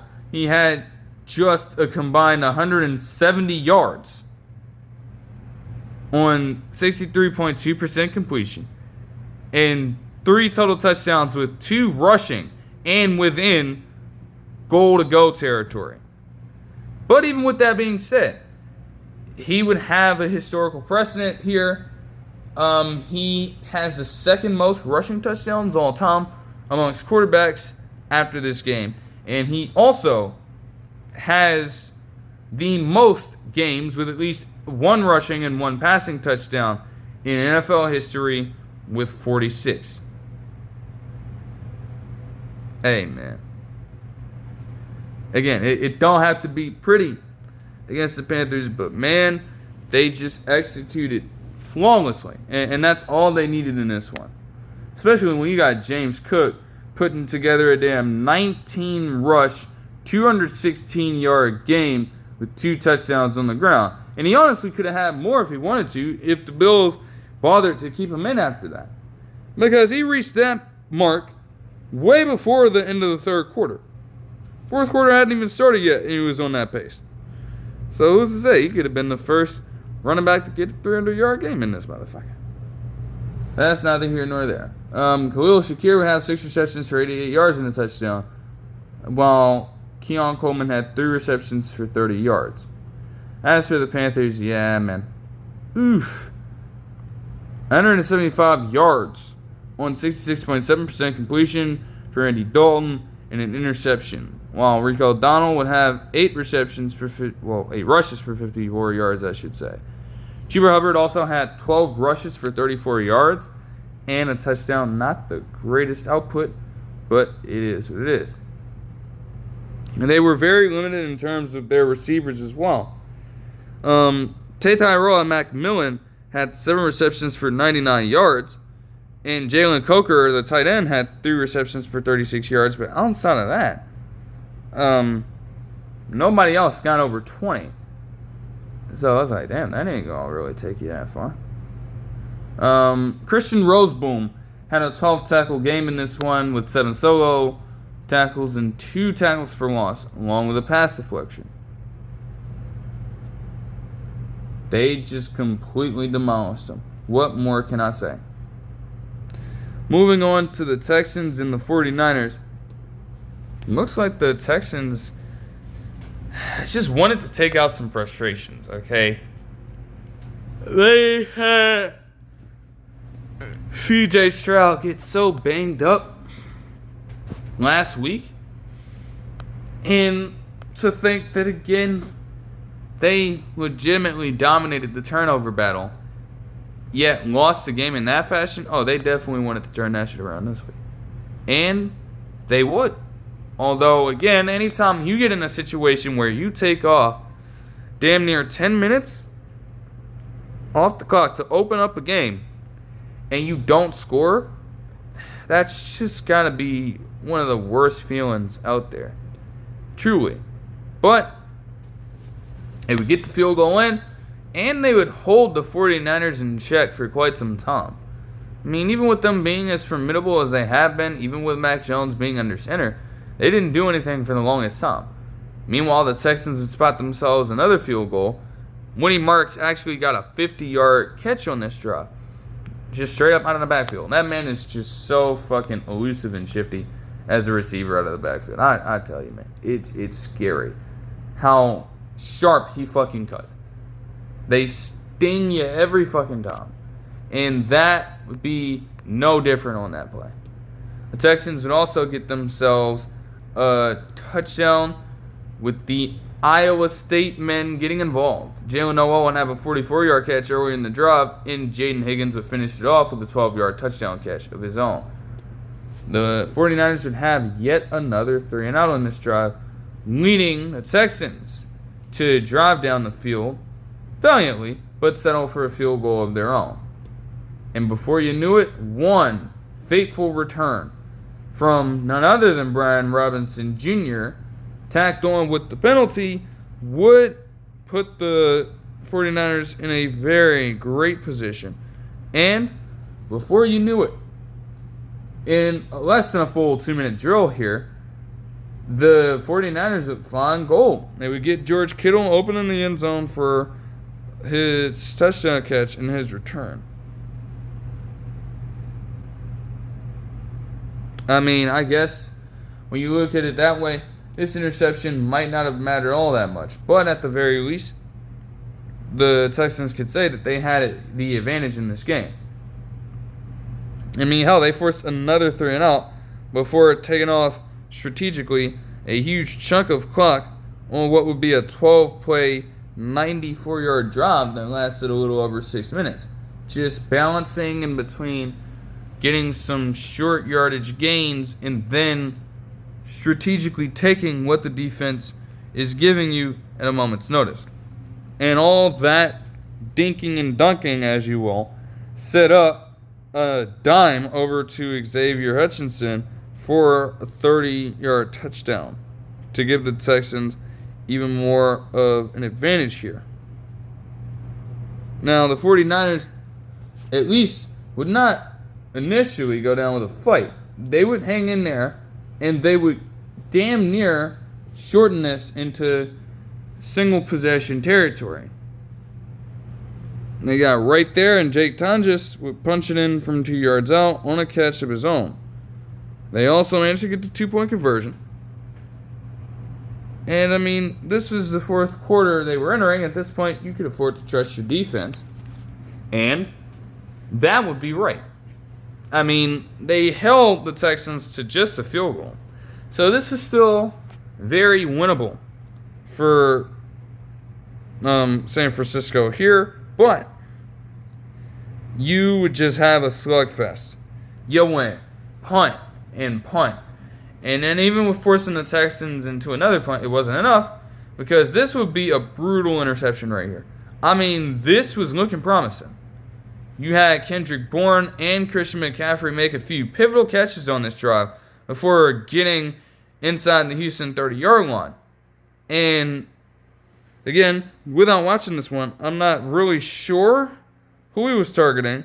And I suppose it would have to be Jalin Jennings. In one way or another, Kamari Lassiter was able to get out in front of it and get the free interception.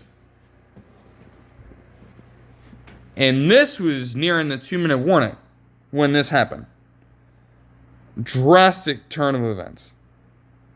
Drastic. And by that point, the 49ers did not have a response in them. At least not a good enough one. The Texans will win 26-15. Looking at the numbers, C.J. Stroud would have 318 yards on 76.9% completion for 2 touchdowns and an interception.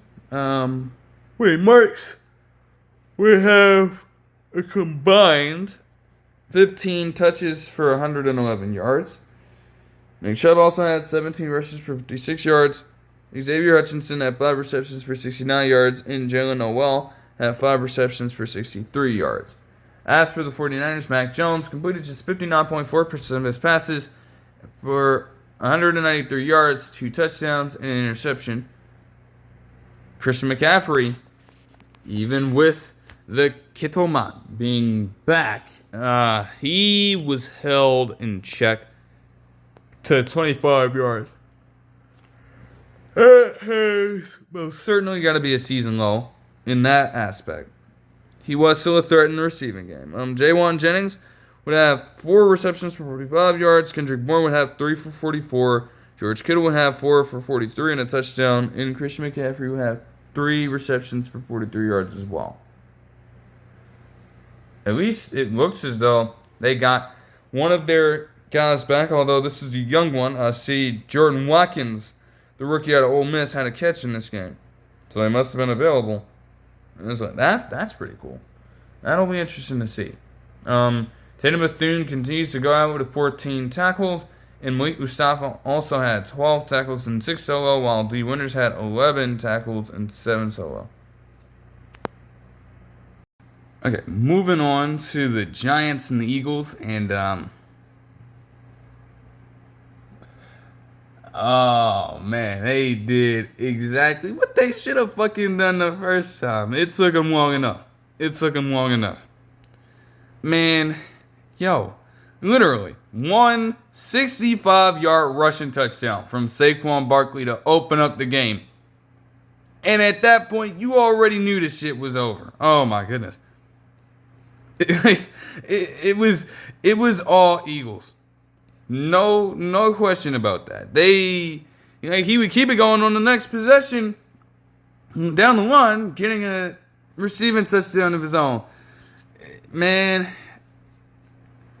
they were that team. Even if it didn't happen in the first game, the Giants were the team that allowed Saquon Barkley to break through. Oh my fucking gosh, man.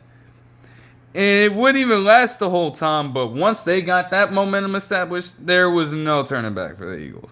They just kept it going, taking a 21-10 lead at halftime, and they just kept it going, man. Legitimately. Jake Elliott would get a field goal, and before you knew it, in the fourth quarter, you have them get multiple touchdown possessions, including one to Dallas Goedert and another from deep to Jahan Dotson from 40 yards out to give the Eagles the 38-20 win. Get wrecked. Jalen Hurts is putting together like a 3-game tear or something like that. Just completing far more passes, having more touchdowns than incompletions, I should say, at this point, if I'm not mistaken. Like, these are some of the more gaudy numbers you'll see him put up in quite some time. 179 passing yards for him, and 4 touchdown passes on 75% completion. Just a standard day at the office for him. Craziest thing about this is that Saquon Barkley would have a combined 18 touches for 174 yards and 2 total touchdowns. And he didn't even play in the full game, because he would exit in the third quarter. They mentioned that he was dealing with a groin injury suffered in the game, and they took him out. And they still went to fucking town. Tank Bigsby wouldn't allow them to miss a beat. He actually had one of the better games, you could say, in his career, with 9 rushes for 104 yards. Passing. They didn't need passing. A.J. Brown wasn't even in this game, but they didn't even have to do it all that much. Devontae Smith still had 6 receptions for 84 yards, though. And Xavier Gipson, when the hell did he join the Eagles? I didn't even know he joined the fucking Eagles. He got himself a catch. So that was nice. Shout out to Zach Bond doing Zach Bond things, getting 6 total tackles, a sack, and 2 TFLs. As for the Giants, Jackson Dart had 58.3% of his passes completed for 193 yards and a touchdown pass, also logging a touchdown run on the ground. Wendell Robinson had 3 catches for 48 yards in this one.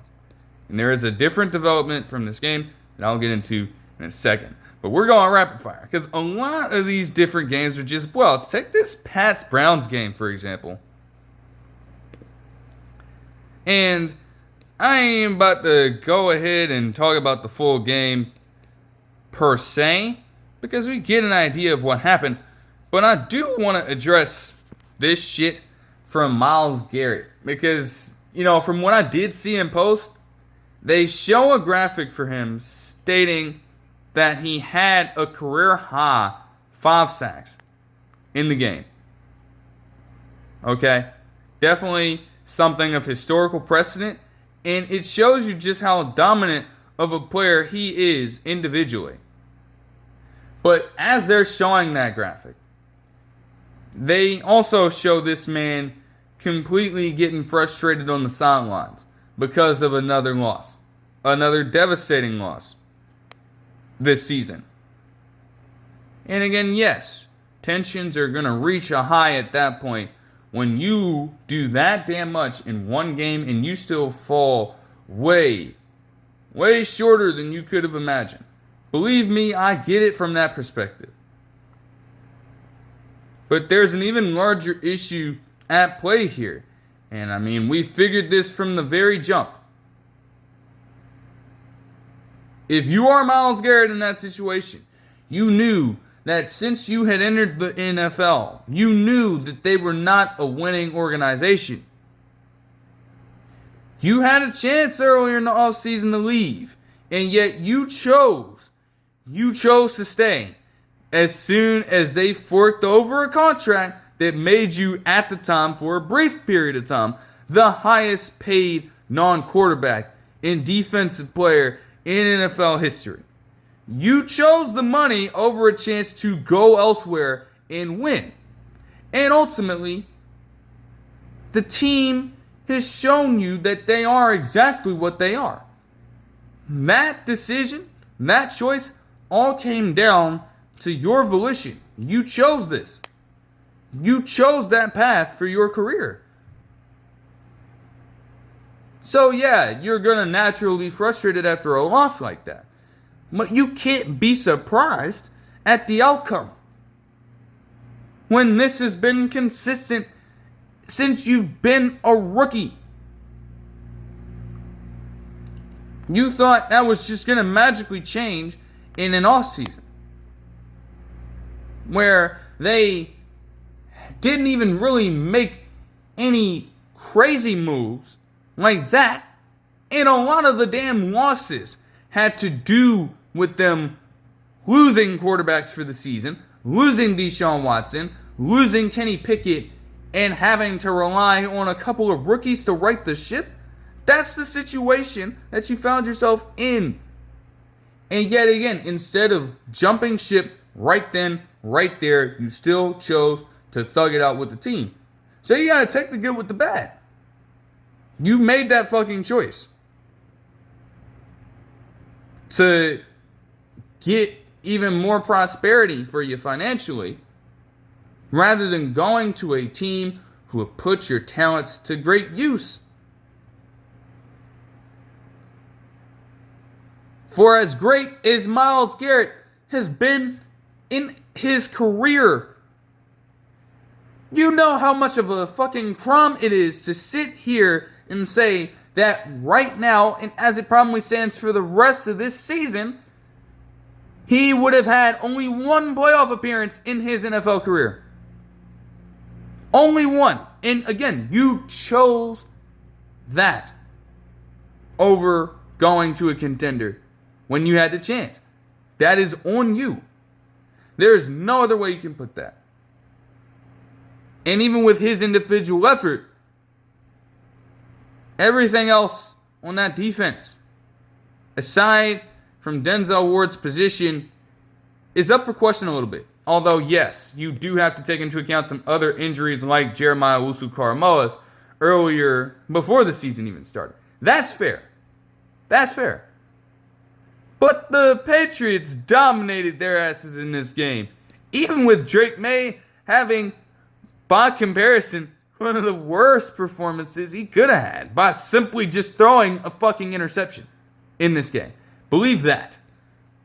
Still, he had a combined 322 yards, 3 passing touchdowns, and an interception on 75% completion. Trevon Henderson also was toting that rock. A keep on giving Ramondre Stevenson a higher share of carries for some reason, but Henderson would have 10 rushes for 75 yards. Keep giving him the football. I don't understand. Mac Hollins would have 7 receptions for 89 yards in this one, while Kayshon Boutte had 3 receptions for 75 yards and a touchdown. Demario Douglas also had 1 44-yard catch. We're not even in a situation where we can be in surprise, man. You can't say the sky is falling down for Cleveland because you know exactly what they are.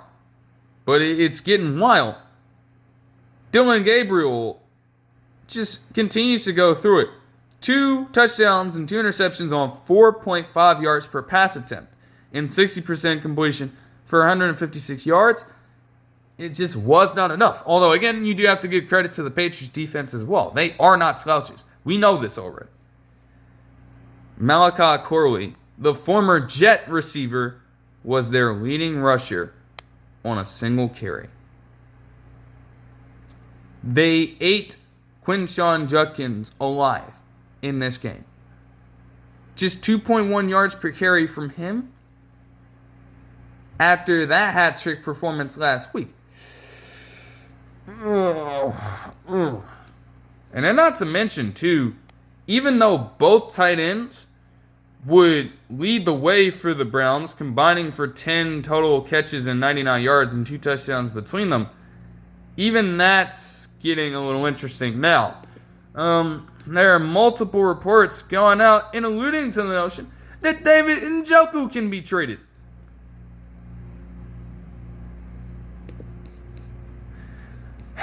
Myles Garrett can go ahead and say, oh, he may want that now. You are too expensive to move. And Njoku is honestly one of the better tight ends in the NFL. It's just that, again, weirdly enough, Fannin Jr. has been taking up a majority of the attention this season. And I really don't know how to explain that. But I guess with that kind of shift, they view him as an expendable asset that they can now move on from, if they do elect to go through with that. I mean, the deadline for trades is legitimately on November 4th, if I'm not mistaken. So there's still a lot. It's winding down. There's still a decent amount of time for them to make a decision, I should say. And speaking of last week's beatdown, moving on to the Dolphins and Falcons. What the hell happened here? How the fuck did they bounce back like this and hang 34 on Atlanta in this one? Why have the Falcons suffered some weird losses this season? Now, granted, in this one, Michael Penix Jr. was not going to play. He was out with a bone bruise injury. So in comes Kirk Cousins. And, yeah.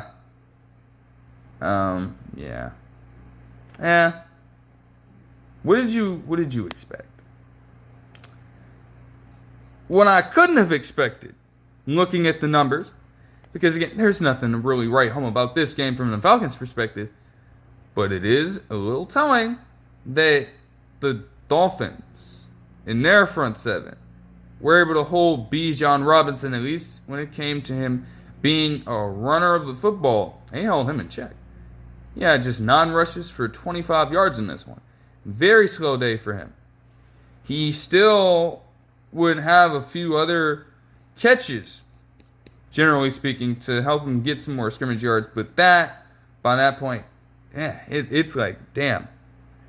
With him being the guy, if they were able to stop them from funneling the ball over to him relentlessly, and that gave them all the opportunity they need to just consistently hunt down Kirk Cousins and force him to go out there and win you the ball game, and he could not.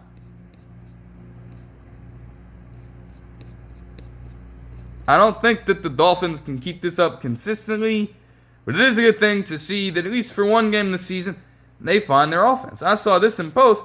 You got Tagovailoa just throwing the quickest slant imaginable from an RPO set over to Jalen Waddle, and he just took that shit straight to the fucking house. And I'm like, that is how they've intended to run their offense.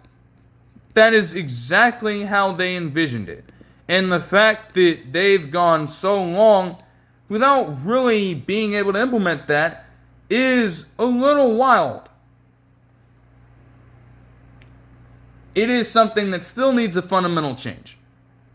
Yes, it is telling that they were able to burn a top-ranked Falcons defense like this, but at the same time, you go up against more competent guys, and obviously just wait until that weather starts to cool down. And y'all ain't gonna know what the hell to do. The offense is still predictable as shit. This could have very well been a game where the Dolphins continued to slide further and further down into deep shit. Only they were in a dome stadium. They didn't have to face any cooler weather. You got fairly warm temperature in there, so of course they were able to go on ahead and find their stride here. What the hell did you think was going to happen? You thought they were just going to fizzle out in this? No, it was hot enough in there. They were warmed up enough to ensure that they beat the hell out of this team. Man, oh my goodness. In all seriousness, again, like, I don't know how much it'll stand, but it was a great game.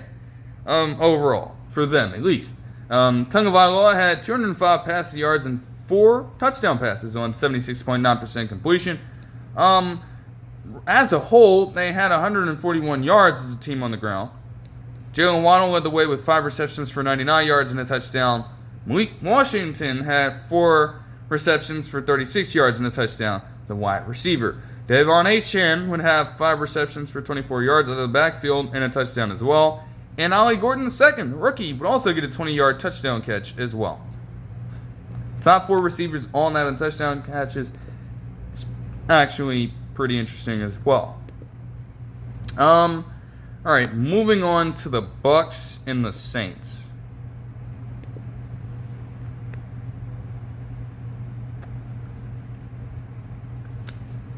Yeah.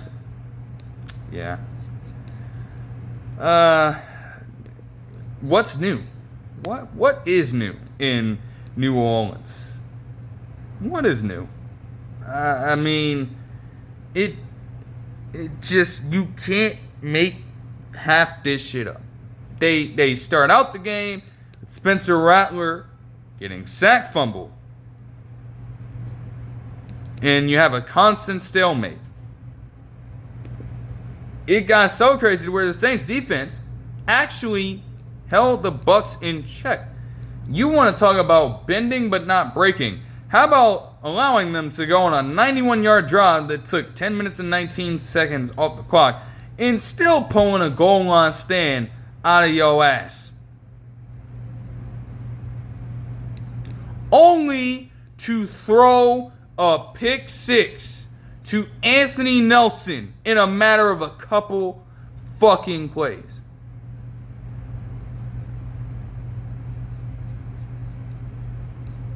And for a while, that was the only touchdown that the Bucs had in the first half. The only one.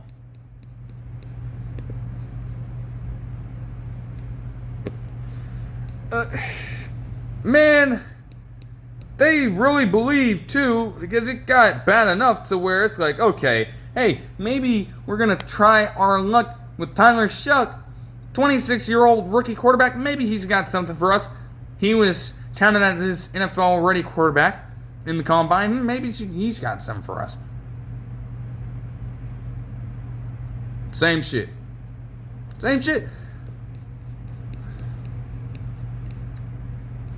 Got completely lurked by fucking Antoine Winfield Jr. And the Bucs didn't even really feel the need to do all that much on offense. The Saints were just way, way worse as a team. And they are going to consistently be way, way worse as a team. Same old story, different fucking day. This isn't hard to see.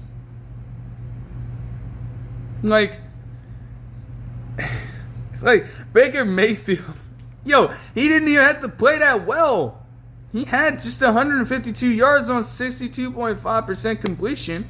And you'd expect it to be a little tough for the Bucs on offense, with losing Mike Evans for essentially what could be majority of the rest of the season. Already having Bucky Irving out due to injury, it's going to be tough to deal with both of those things at one time. I get that. So it makes sense for them to come out rough. But they could afford to do that and still get away with it because of just how atrocious you are as a squad. Like, it's fucking crazy, man. Sean Tucker would have 12 rushes for 42 yards and a touchdown run. And Levante David would also have 10 tackles with 4 solo ones. Like, I just, man, quarterback play from both guys is atrocious. And they officially are going to start Tyler Shuck heading into next week's game. But again, legitimately, I couldn't tell you what the fuck that's going to do for him. I don't know. And yet, they're still hell-bent on saying that, hey, we are under no circumstances trading away Rashid Shaheed or Chris Olave. How much more times are you willing to put them through this bullshit before you decide to just send them to somebody who will utilize their talents in a much better way? Like, seriously, it's got to be sickening at this point. They got to be getting sick of this shit. At least Demario Davis is still as reliable of a tackling linebacker as ever. But, of course, that's also going to come with volume if you're going to see the field that fucking much, because your offense can barely move the ball down the field, let alone protect the football.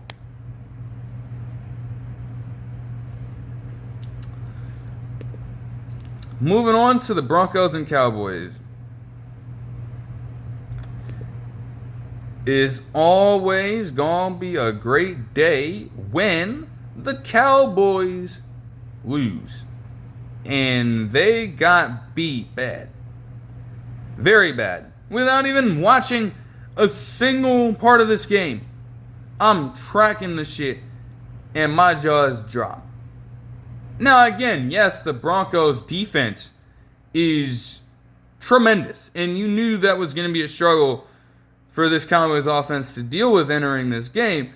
But at the same time, what the hell got into this team to where, after literally being shut out for the first 3 quarters of that Giants game, they have now scored 77 points in the last 5 quarters as a team.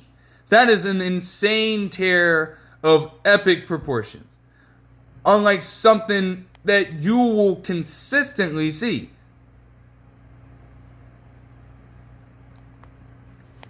They were just automatic outside of the one pick that Bo Nix threw literally on the very first drive of the fucking game.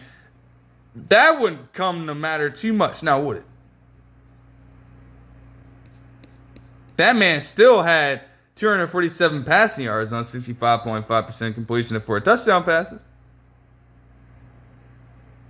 The run game was on point. J.K. Dobbins led the way in terms of rushing. 15 rushes and 111 yards for him. But hey, R.J. Harvey had a solid game on the ground as well. 7 receptions for 46 yards. 7 rushes for 46 yards. And 2 touchdown runs. The Knicks connection to his former Oregon teammate and now Broncos teammate in Troy Franklin was definitely on the money in this game. He had 6 receptions for 89 yards and 2 touchdowns in this one, with Cortland Sutton also getting 4 receptions and 67 yards. Pat Bryant II had 2 receptions for 40 yards and a touchdown catch, while Evan Ingram also had 4 receptions for 36 yards. Alex Singleton somehow managed to get 11 tackles. Yeah, wow, okay. Also, Riley fucking Moss. 6 tackles and 4 pass deflections. You can't fucking play with that, man, bro.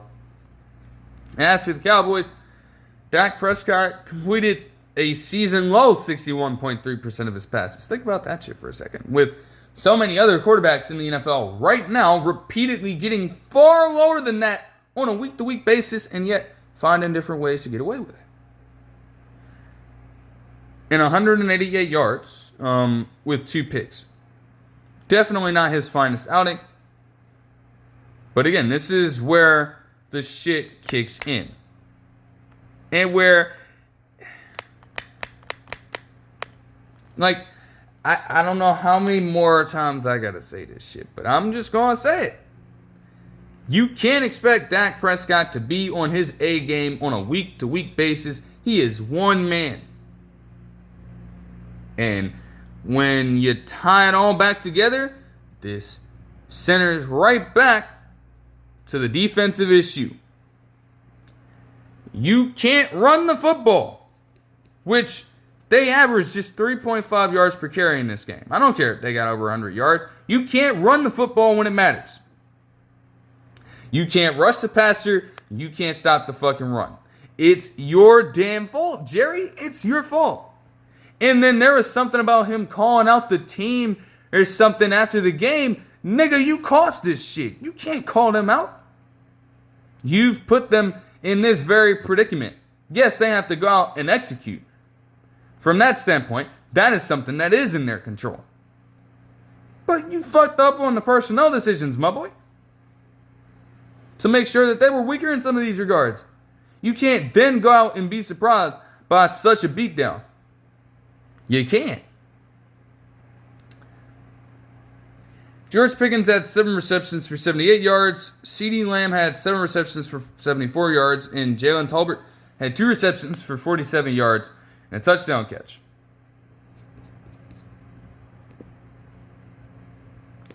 And moving on to the Titans and the Colts.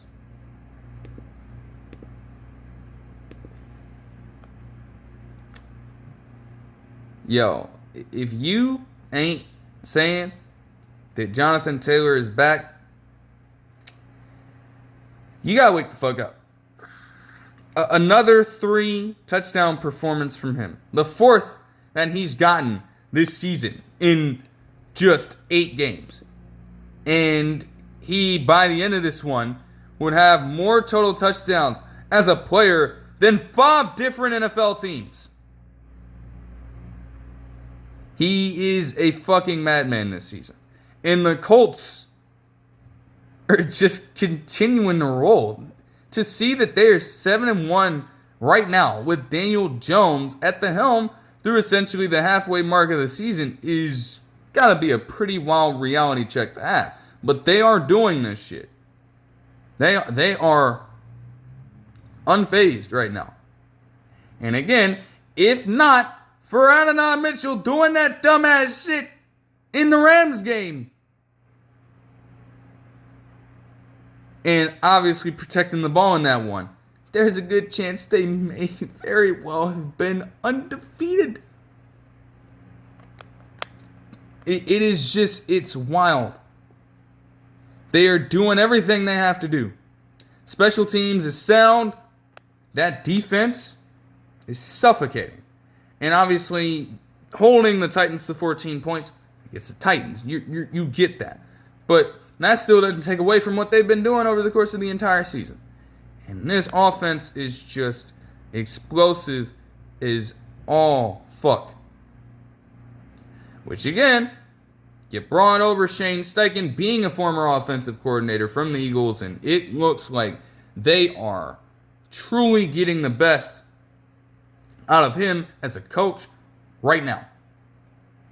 In this game, Daniel Jones had 272 passing yards and 3 passing touchdowns on 72.4% completion.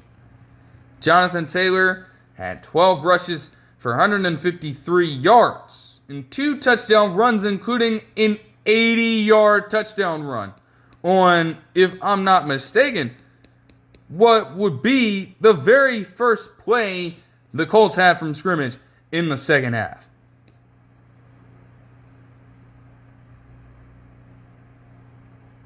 Like, he can't be stopped. Not to mention him coming out of the backfield, getting 2 receptions and an additional 21 receiving yards for another touchdown catch. Michael Pittman Jr. had 8 receptions for 95 yards and a touchdown catch. I don't know if it's the catch of the year, but it was pretty damn impressive. He was being guarded the whole way. He got a little separation, and he just caught that right at his hip. Just used pure strength to reel that one in. So that was impressive. Alec Pierce would have 2 receptions for 69 yards. Tyler Warren would have 4 receptions for 53 yards. And Josh Downs had 3 receptions for 39 yards and a touchdown. They were so damn good that even Amir Abdullah managed to get himself a reception in 2025. That Amir Abdullah. Try that on for size, man. Cam Ward had 259 passing yards and a touchdown and an interception on 57.9% completion. Just another tough one for him. It won't go all on him. The team is just bad as a whole, but man, the combination of all of it just doesn't put the Titans in a great situation. Truly. Jay Spears would have 9 rushes for 59 yards, and Tony Pollard would have 11 rushes for 44 yards. Chimere Dike led all receivers on the Titans side with 7 receptions for 93 yards, and Chigozie Makongwo had 4 receptions for 53 yards, while Alec Ayalmanor would have 4 receptions for 52 yards. All right. To get into some of the other developments here, the Giants would be fined $200,000 because they found that the decision made by Dable to infringe upon their operations inside the concussion tent while Jackson Dart was in there during the first Giants-Eagles game was illegal conduct, and they got after him about it. But honestly, given the way that game ended up going, they'll eat the fine. That doesn't really matter to them right now. I'm sure they're going to be just okay giving it to you. It is what it is. Whatever. Nobody cares about that now. Kyler Gordon would be out of the Ravens match due to a groin and calf injury that he had been dealing with earlier in the week. Trevon Diggs is set to miss the next 4 games, including the one that took place on Sunday with a concussion injury. They placed him on IR. And he was apparently also dealing with a knee injury at the same time.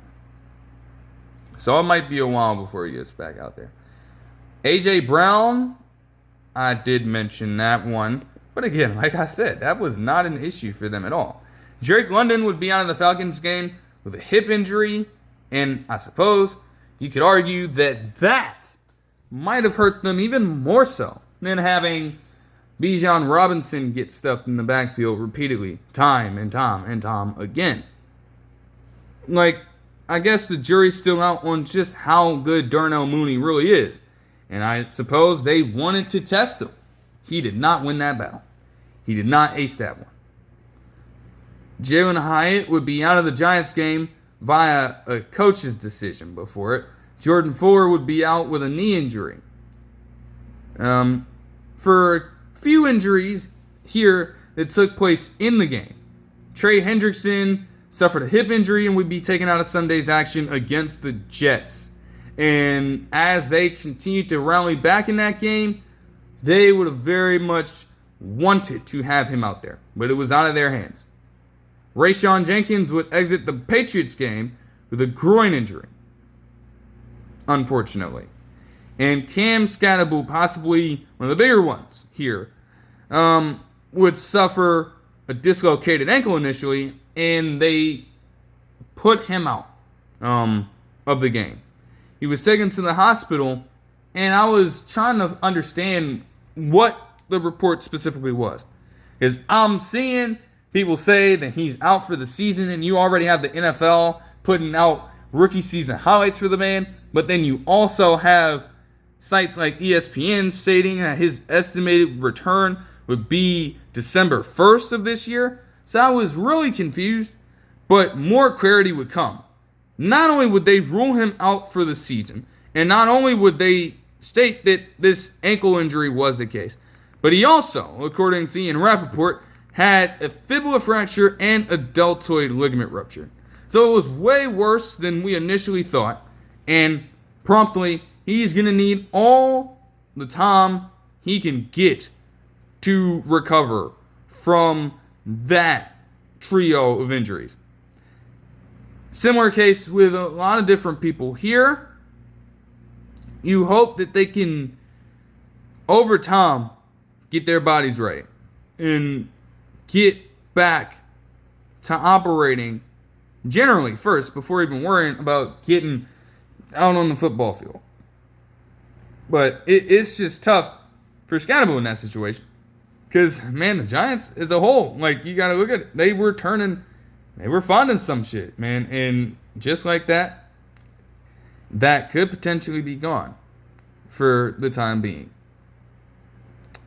Adrian Peterson, gonna do a bit of further digging into the situation. But I saw something that said that he was arrested for a DWI. And I'm like, oh my god, like, bro, like, come on. DWI and weapons charges. Like, what the fuck? Now, I am seeing something here for a few headlines that he was released on bond. But it's just like, how many times? How many times, bro? Are we going to keep on seeing these former players getting in crazy shit post-playing career off the field? I don't even know what. Again, I don't know the full context. It's just like, dude, you really hate to see this shit going down, man. Carol Davis, I believe this person, if I'm not mistaken, I want to get this right. Hold on now.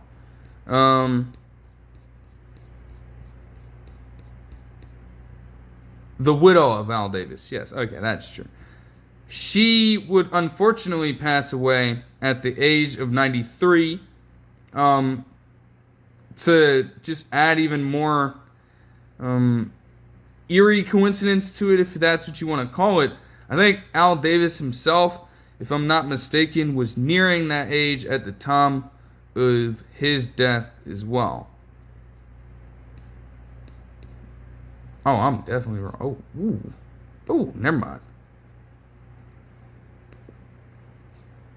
Ooh, that's a big whiff. Damn. I stand corrected. Nevertheless, she was a person who, again, was known for being by his side. And I guess, as one of the headlines said, she was essentially called like the first lady of Raider Nation. Like, that is history that you can't erase. Like, even if you haven't really seen her in the spotlight a whole ton, man, tremendous influence on that organization for years to this point. So, to have a legendary figure like that pass on is definitely rough for the entire Raiders brass. All the fans of those specific teams.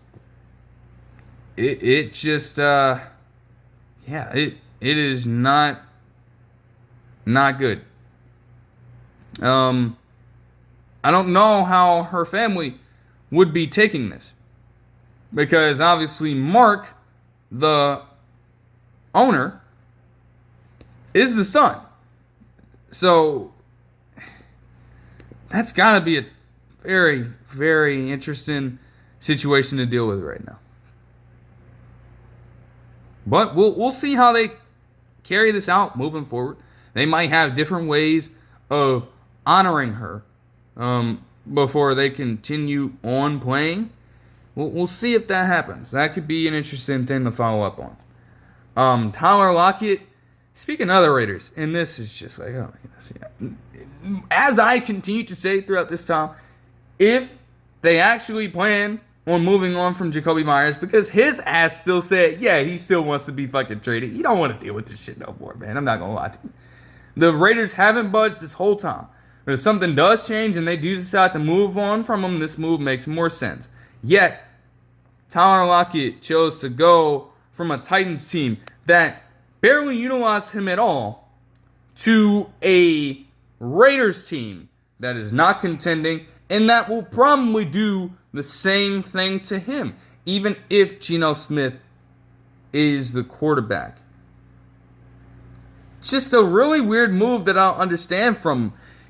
Like, again, it did not have to be him returning to the Seahawks. That would be a pipe dream. But, yo, like, this team, that's the team you choose? Like, come on, man. No, man. That's not the choice you make right there, bro. I'm not going to lie to you, man. Ed Oliver Jr. Was feared to have suffered a biceps injury. And that could definitely hurt their defensive line. But that also would need a follow-up. Because I haven't heard anything else about it to this point. He could miss some time, but I don't know if it would be the longest period of time. We will see. We have a trade. The Titans would send over Roger McCreary in a 2026 conditional 6th-rounder to the Rams in exchange for a 2026 conditional 5th-rounder. And honestly, I can respect the move. Because Roger McCreary, for at least with all the craziness that has gone on in Tennessee, he's been a decent cornerback. And to build out your roster like that at that position, if you're the Rams, would be wise. You need to do as much as you can to phase Emmanuel Forbes Jr. off that fucking defense. Now, right now. You have to find a way. So, I can respect that. Patrick Surtain II is set to miss games with this pec injury. I think they said the next 3 could see him miss time. Now, there were conflicting reports here, or at least reports that would kind of balance each other out. Initially, per Schefter, it was feared that the Broncos would put him out on IR. Could have been a very real possibility with the amount of time it would take for him to get the surgery on this and then recover. However, per some recent reports from multiple sources, including Schefter, they aren't willing to do it. And they might avoid doing that entirely. So that changes the game plan completely. Now, the next 3-game stretch for them is going to be pretty damn tough. They have the Chiefs in the midst of it. But you have to do what you have to do, I guess. And while losing the Defensive Player of the Year is certainly going to hurt this Broncos defense, they still have tremendous pass rush, and they still have tremendous secondary play. But this is going to be interesting to see. This is going to be, obviously, you hope that Patrick Surtain II gets better over time.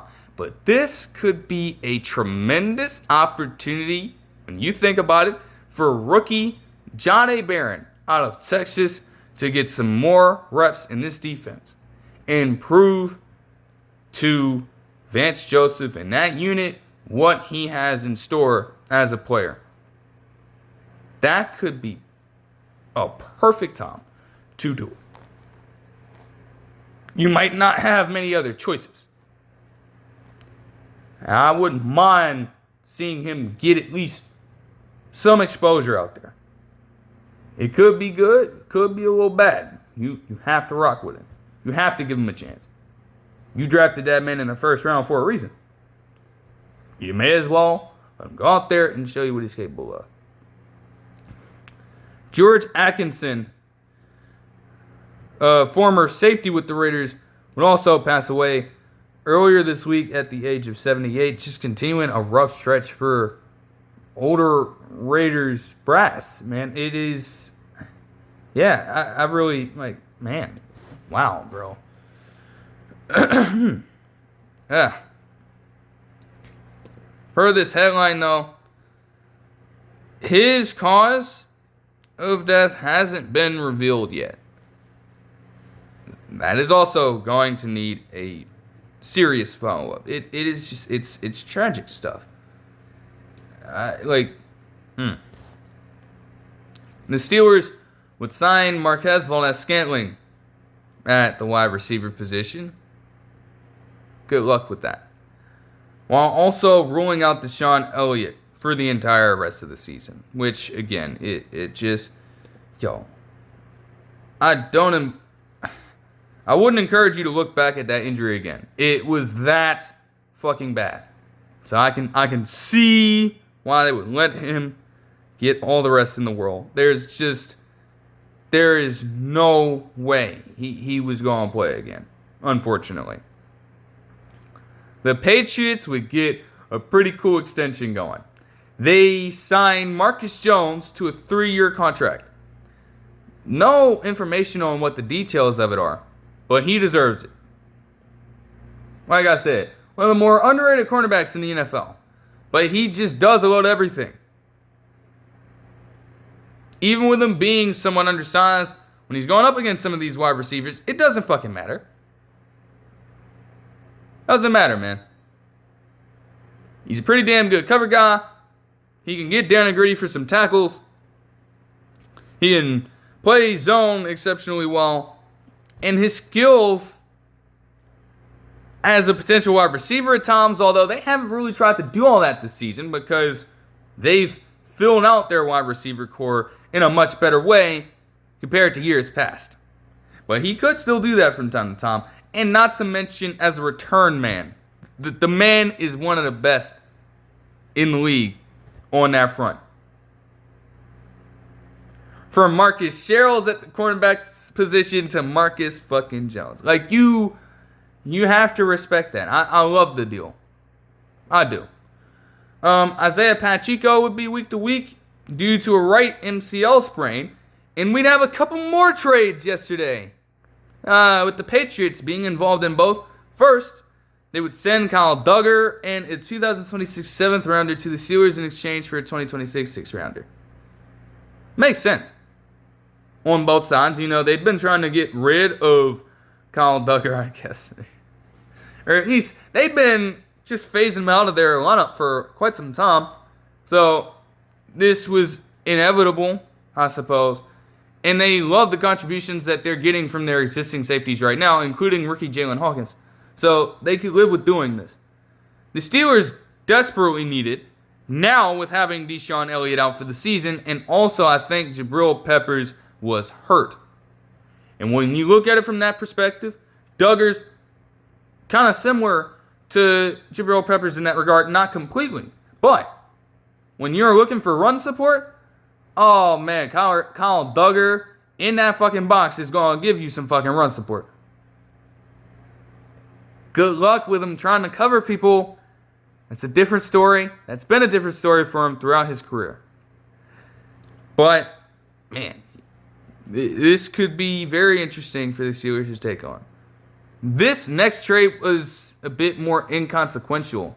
They would trade defensive end Keion White and a 2026 7th rounder to the 49ers in exchange for a 2026 6th rounder. And I'm like, okay, you can probably afford to lose him as well. Don't know how much it helps the 49ers. Yes, Nick Bosa is out for the season. Understandably. I don't know what exactly the 49ers are seeing in him to go after him. Maybe they're just trying to go for death, though, in a position that is very depleted right now without their biggest guy in there. So I guess from that front, okay. Jordan Poyer's been getting passed around like a blunt. First, Dolphins come from their practice squad, and then the Bills signed him. So, hopefully he sticks around. Andre Cisco would undergo surgery for a torn pec, and he's definitely going to miss some time with that. The Bears would sign C.J. Gardner-Johnson earlier today. Could be a pretty good move. Not just for safety, but you could also have him play a little bit of cornerback with Kyler Gordon still out, if that's still a long-term injury that they're facing. And the Vikings, I get a notification through my Fox Sports app talking about the Vikings signed a quarterback. And I'm like, okay, that does make sense. You have just Brosmer and McCarthy on your roster at this point. You just lost Wentz for the season. On your own part, on your own doing, okay? But you gotta try to recuperate. So I get that. And I'm trying to go in there. I'm trying to see who exactly they got. The shit's not connecting. And I reload the goddamn article. Reload the goddamn website on my fucking computer just to see that these niggas signed John Wolford to their practice squad.